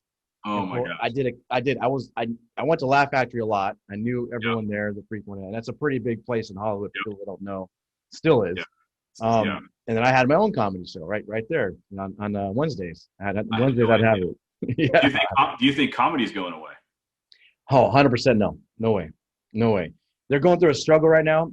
But like I've actually seen quite a few people doing virtual shows, and it's pretty good. Yeah. Yeah. But I don't think it's going anywhere. You don't think comedy? I've heard a lot of people talk about just the nature of what we can say or not say, and what is funny is going through such a metamorphosis that a lot of comedians don't feel like they can do their acts anymore. Well, you do. Those are going to be the ones that are going to be kind of subservient to I'm gonna fall in line. But I think really the true art of comedy is not falling in line. Like you said, you kind of have to you smack humanity in the face and say, look, pay attention to this. This is happening, in a way that's digestible.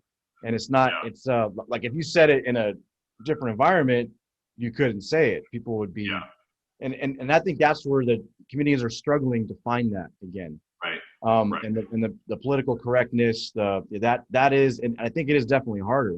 Yeah. But you still have them out there. They're doing it. Like they're doing it, and I think they're gonna persevere, and it's gonna like maybe it changes, but I don't think it's going anywhere.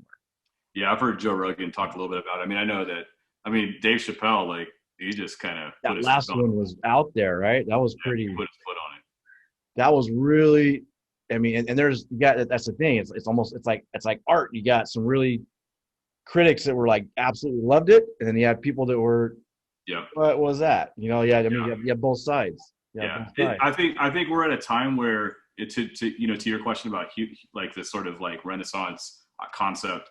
I mean, I think every day you're going to be. I mean, we always are, anyways, but more so if you're going to determine to do anything in the public sphere that has consequence, that maybe rubs against the sort of standard. It's going to require a lot of courage. 100%. 100%. Especially in today's world. Yeah, in today's world, courage is a really perseverance and courage, man, persistence.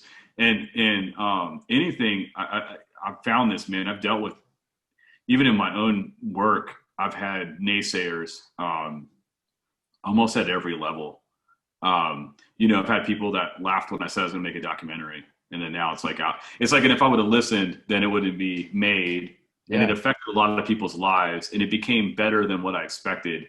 And now it's like winning awards. But like there was a point where it was just like, I want to make this film, and literally people that are like, naysayers, just like, why would you do this? Dumb.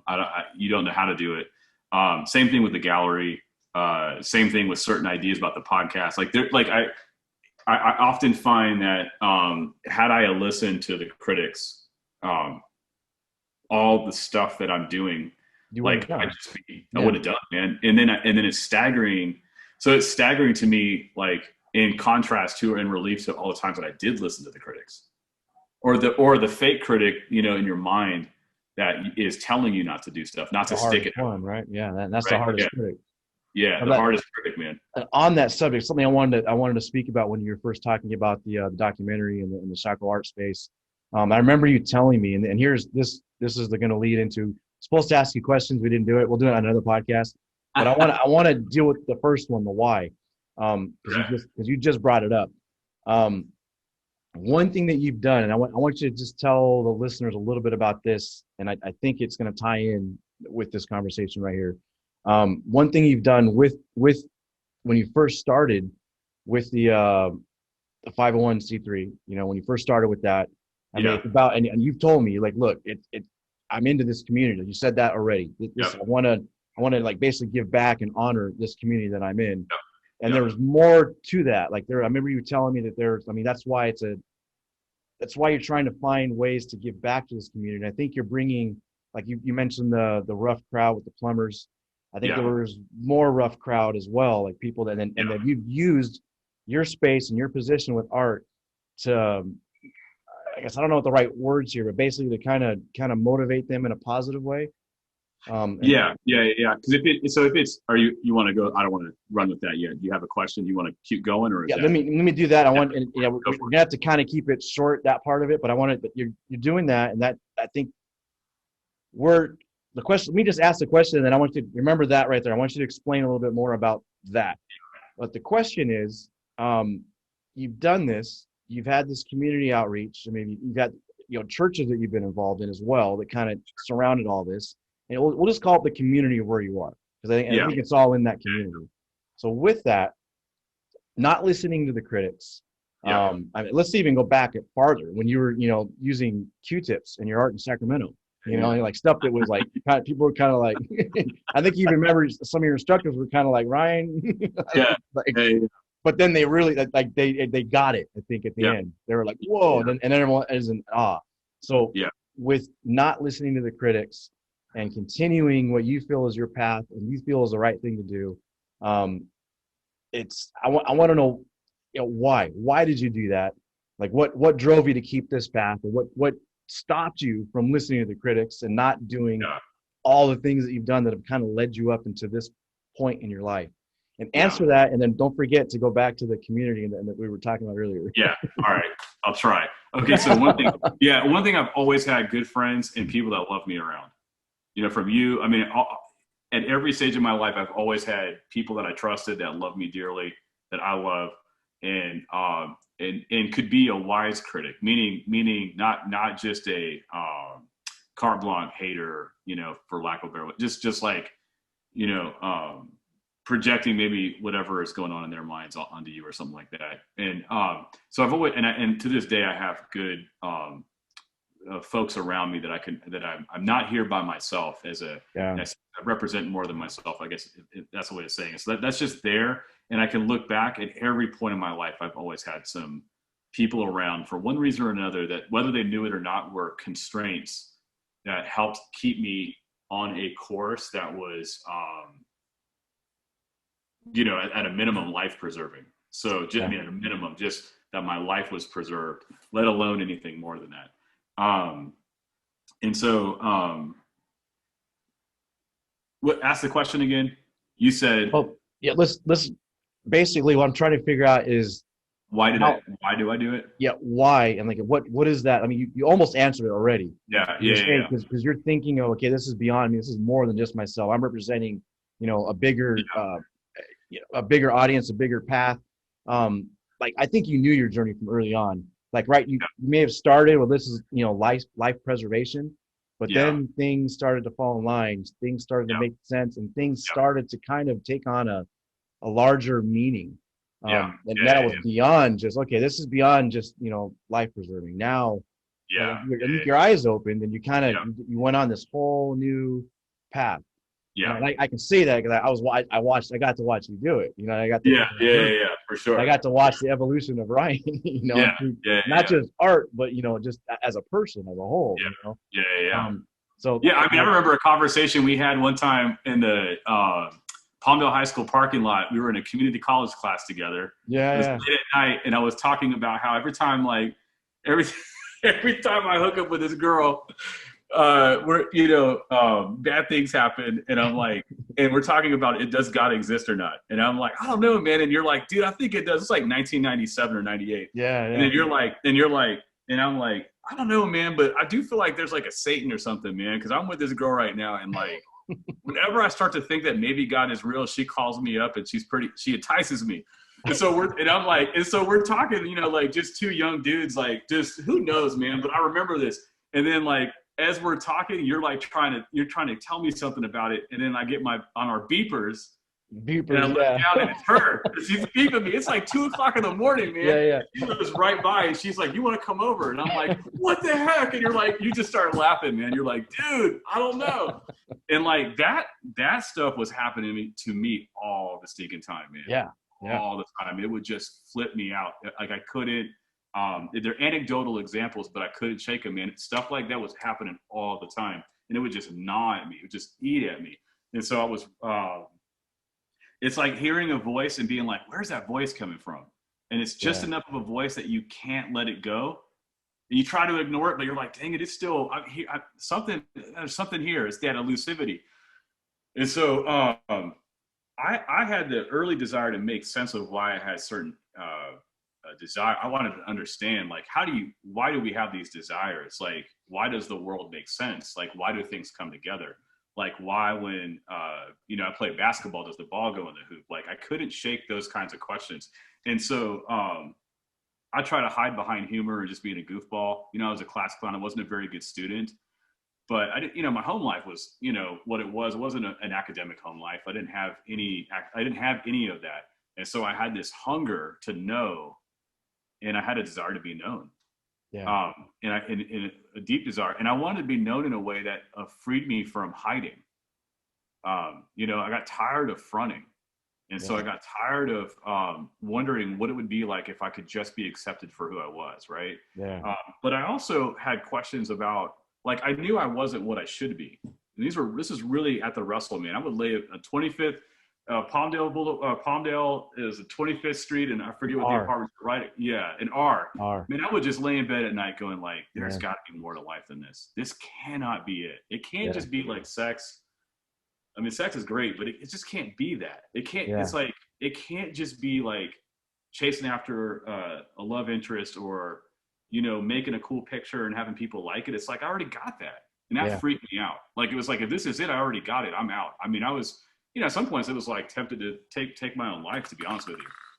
And so that drive was like, my first response was to think that I needed to change my context. So I moved to Sacramento, and so that's why I moved.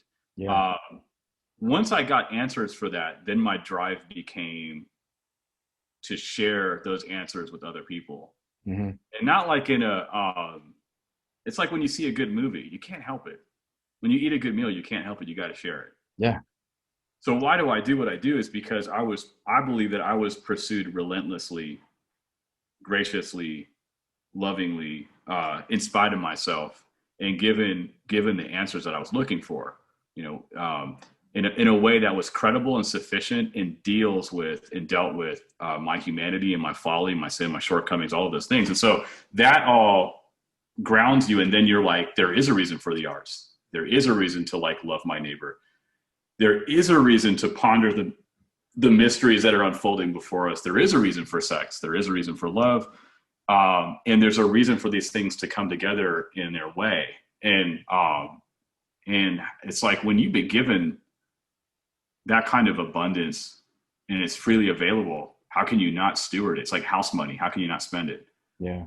So for me to steward it, to spend it, you can't unsee what you see. You can mess it up. I can be a jerk. I can be selfish. I can still do all kinds of terrible things plus, but on an average day, I just don't want to anymore. Starve to live my life in a way that is honorific, that loves people and loves them well, not in a cheap way. I'm not trying to love people to get something. I believe I've already gotten that. So I'm just expending the love or spending the love that I've received. It's like I said, it's like house money. I'm spending money that's not my own. And so, that motivates me to take steps in the arts. Like if I said to you that artists, take musicians, oftentimes people are desirous of becoming musicians because they're looking for they're looking for a way of establishing a sense of self-worth and value. Identity is resting in the achievement of some goal. And what that does is the folly in that, which was the folly for me, is that goal is insufficient to deal with the totality of my life. So you obtain the goal and it drives you into despair and anxiety because it's not enough. It's insufficient. Yeah. I mean, that's why, Madonna's famously said, like, she still feels like the jury's out and she's before a court and they're deciding whether or not she's worthy. And this is somebody who's done everything under the sun that we would, she's the Solomon of our day. And so if that value can't do you know what she's missing? Yeah. No. I think, yeah. I know you do. I was actually going to point that out because this is really important what you're saying. Yeah. Like you kind of glossed over. I want to emphasize it real quick because you literally, like, what you just said. I think you do realize it, whether you realize it or not, is honestly kind of like the secret to life. Yeah. I mean, you just defined what it is to have purpose. You just defined what it is to have meaning. I mean, but what you said is, through stewardship, through playing with house money. I really like that. It's really good. Yeah. There's so many people. Let's just go with Madonna since you just mentioned her. Yeah. That have succeeded, have obtained, have pretty much, like, if you want to take society's view, okay, this is what success is. This is what wealth is. This is what put whatever adjective you want. This is the meaning to life. This is purpose. She doesn't feel she has it, and it's because she doesn't. It's because she's missing that key ingredient. And I think the major key ingredient. And this is multifaceted. Sure. But we're all called to take that house money and you got to spread it around. We're all called to serve in some way, fashion, or form. Yeah. Now, I think honestly, more than just and I want to go back to what you say, because this is definitely is to, I forget the exact verbiage, but to work towards humanity, expand humanity, because that's what that means that's the way I perceive Right. it. Is that right there that's working towards that, right? Yeah.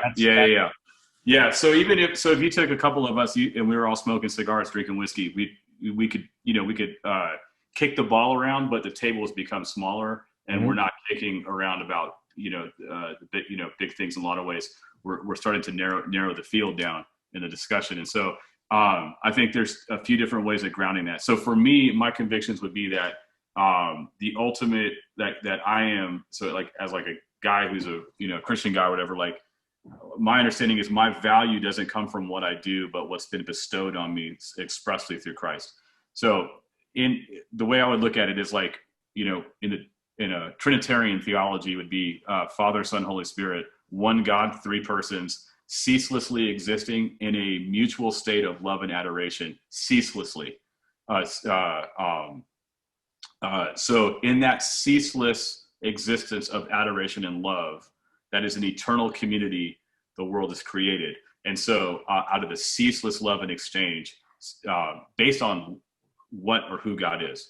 So we're made in that image. Therefore, even if so for me, the meaning is knowing God and being known by God. For me, that's how I would understand it. And the indicatives that flow from that are this selfless, ceaseless exchange of value with others for this narrative picture that is actually going to result in a new heavenly world where things are made right, things are brought whole, all tears are wiped away. There's no more, hunger, no more starving, no more depravity, no more pain, no more violence. Like this world is being moved into ultimately, and even though it doesn't seem like it today for reasons we talked about earlier, and I'm saying that's up for debate. I'm not saying a person listening has to agree with me, or even, I'm not even unpacking this very well right now. But what that means is because I am satisfied, I'm not shopping anymore.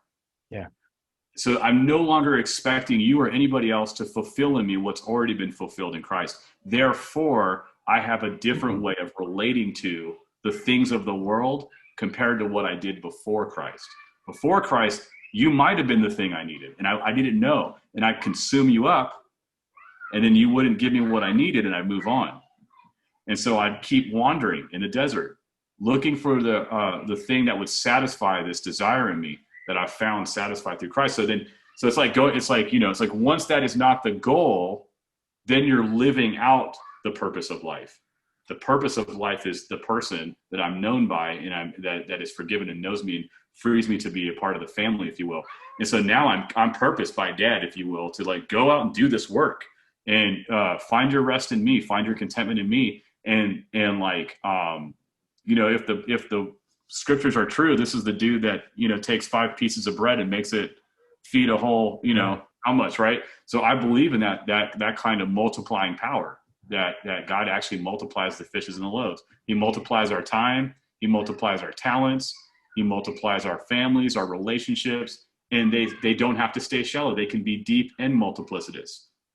And so when I think about that, that's what drives me. That's actually what it is I want to be a loving steward of a teacher, of a neighbor, of a friend. I want to be eminently welcoming. I want to be hospitable, no matter how different we are from each other. And by God's grace, that is in my story, in my past, and I pray that it'll be my story in the future. And so that's like why Shockoe Art Space is a little different. Like we got a project right now on the table with Children's Hospital in Richmond that has a chance to become something that gets sent out into multiple hospitals, where I'm trying to create jobs for artists while providing services for the communities that are not always seeing where art can be of value and assistance to them in their medical practice and their scientific practice. We're pushing into categories that are not always saw as connected, and in doing these kinds of things to see if we can, establish these connections to enrich, vitalize, and develop and cultivate opportunities that are multitudinal or multiplicitous, that have multifacets to them. I don't know if that makes sense or not. Yeah, it does. Yeah. It does. I just want to expand on that and almost simplify it. It's my dad walking in the background. There he is. Is that There he Don? is. That's Don. Oh my gosh, Don.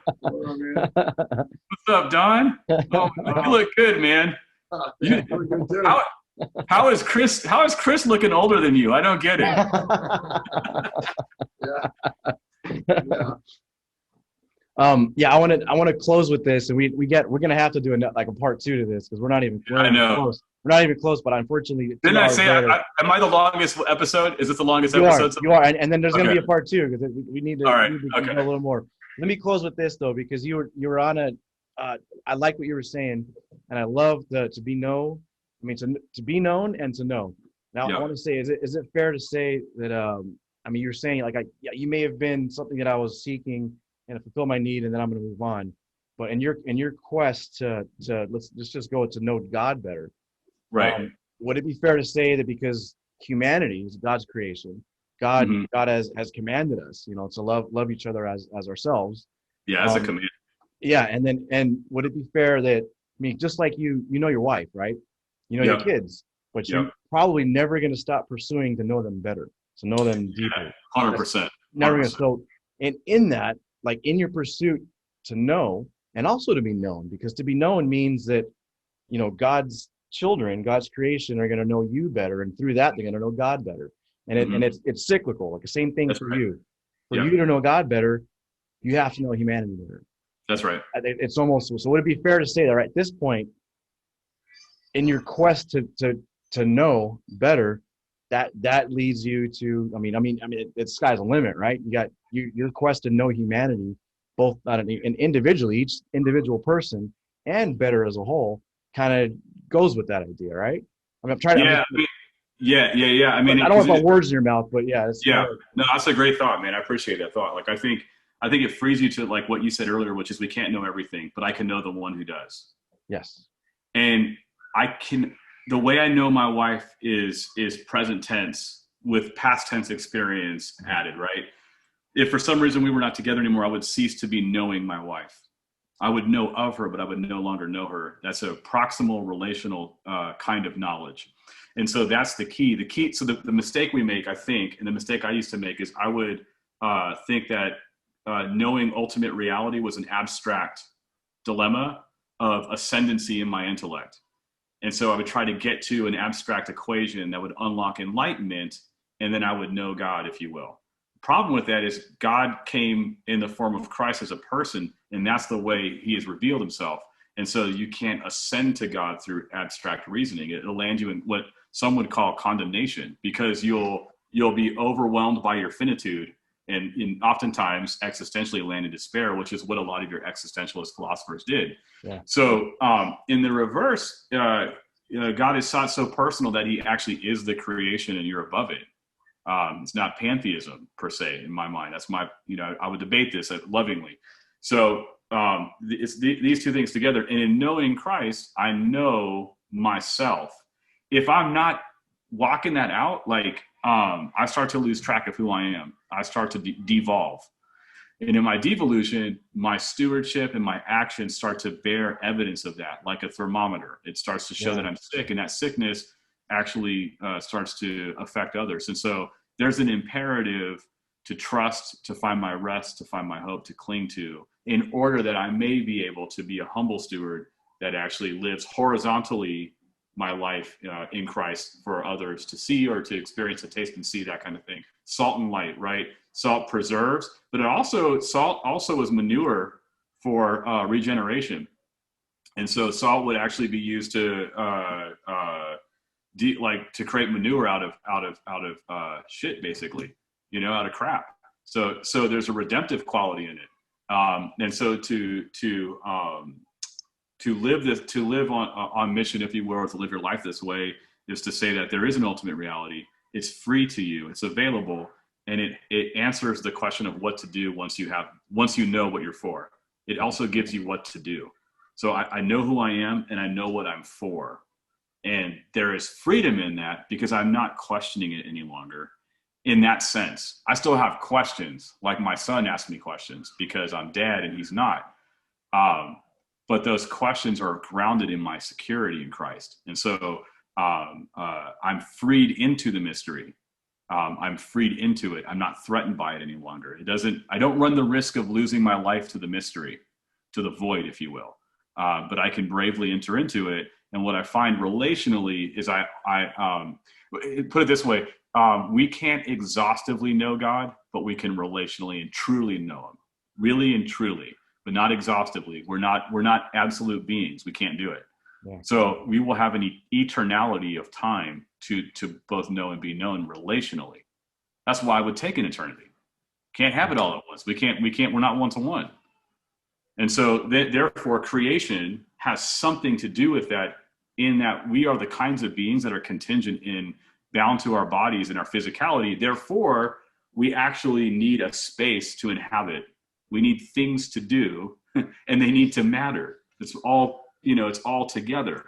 It's not negotiable. It's like, that's why when we're really idle, we get really depressed.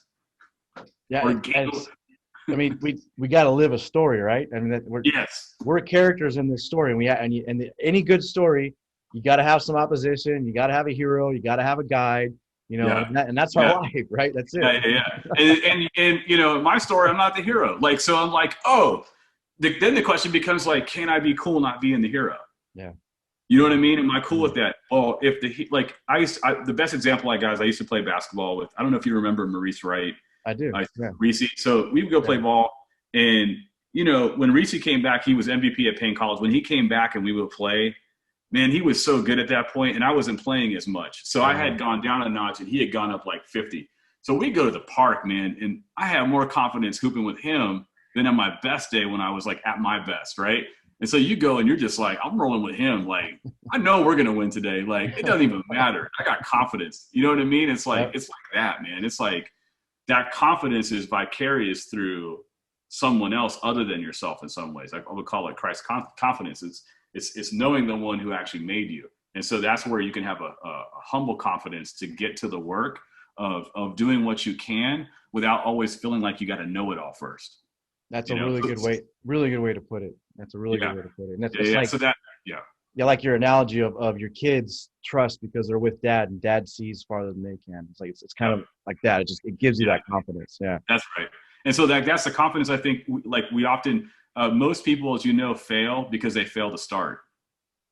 Yeah, I mean, so much just doesn't happen because the person just didn't start. They overthought it, and then they crushed themselves by inordinate expectation, and then they never did anything.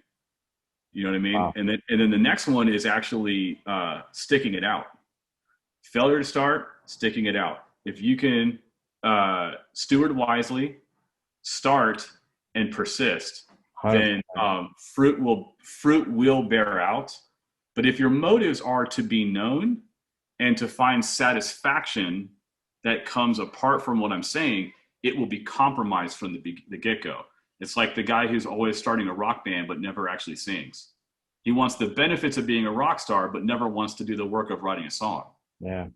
You know what I'm saying? I mean, and we see this all the time. This was me all day long. And so then I'm like making work, and then people are like, that's a cool painting. Like, and I'd be like, nah, it sucks. It was never good enough. And if I admitted it was, that's like admitting death. Because you're like, if I say that it is, that means there's nothing left for me to do. Yeah. So that's the conundrum, and some people can go on into that their whole life, but then you wonder why so many rock stars and artists take their lives young. It's because they're not seeing the hope that is external to them, Well, I think like to coin your phrase is like, they're known, but they're not seeking to know, That's exactly right. Part of it. Yeah. And then maybe they're not really known either. Yeah, they're not really known because it's a facade. I mean, that was the thing with me is like people knew me, but I had to hide. You know what I'm saying? Like I had a guilty conscience. I had things that were weighing on me. I had feelings and emotions that didn't make sense. Like I had depressive states. Like you'd see me for months and then I'd disappear for a month. Yeah. Because I was like, I got to recharge and I'm depressed and I don't know why. And if I get around an optimist like Chris, he's going to remind me, to be upbeat. And so I'm like, I gotta get right before I can even stand in front of Chris right now. Because Chris would be optimistic. And so, I mean, if you multiply that up to like God, then you're like, I ain't never going to get right, you know? And it's like, it flip flops. And like, that's what I needed. I needed the intervention. The intervention had to come in and say, I got you. I got you. I am who I am. And I'm not requiring anything of you in order for me to get you. But once I got you, you probably are going to do some things differently. I'm going to actually change you. And, you know, because I got what's ailing you. I got the answer for that. And it's like, that was radical, man. That like, you know, it just changed me, man. I'm just a different guy, you know? I started to interrupt you. You probably don't know. We have a call with that in 2 minutes. Oh, ooh. I knew it was 2:00. It's 2:06. Yeah. We're not done though. Hey, I really appreciate the conversation. It's been, man, been just as it met my expectations and then some. Yeah. I knew it would be. Like, I had no doubt. Yeah. So we'll just do it again, right? Keep me posted. Keep me posted. And part 2, right?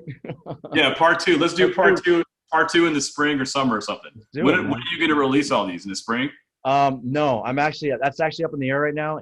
I'm looking at if I really told you, like, let's just, most likely it's going to be December 1st. I think about it. Well, I'm sorry, whatever that Sunday is, the first Sunday in December. Okay. That's probably when I'm going to do. It's going to be, Sunday at midnight. Gotcha. That's the goal. I'll keep you updated on that. And email me at shockoeartspace.com is the one. I'll do that. Or sorry, Ryan at Shockoe Artspace. Perfect. I got that. All those are going to be in the notes too for anyone that wants to follow your podcast. To catch up.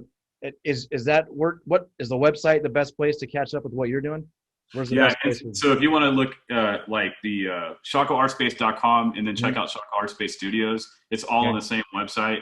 And then you can look at artspeak.com or just Shockoe Artspeak, which is our podcast on Instagram. We are on podcast or on iTunes. But I mean, this conversation is highly distinct from any. I don't talk about religious things at all. So this is very, very, very. You got the exclusive, man. Awesome. I'm privileged. You hold the keys to the exclusive. So thank you. Yeah. Well, it pays off to be long-standing friends, man. That's it, right? I get it. Yeah. All those notes will be in the notes for sure. I'm gonna send you the link and I'll let you know. I'll keep you updated when it's gonna launch. And thank you, man. It's been a nice conversation. Yeah, absolutely, dude. We'll do it again. Love you, brother. 100%. Love you too, man. Take care. Yeah. Take care, John. Good to see you. God bless.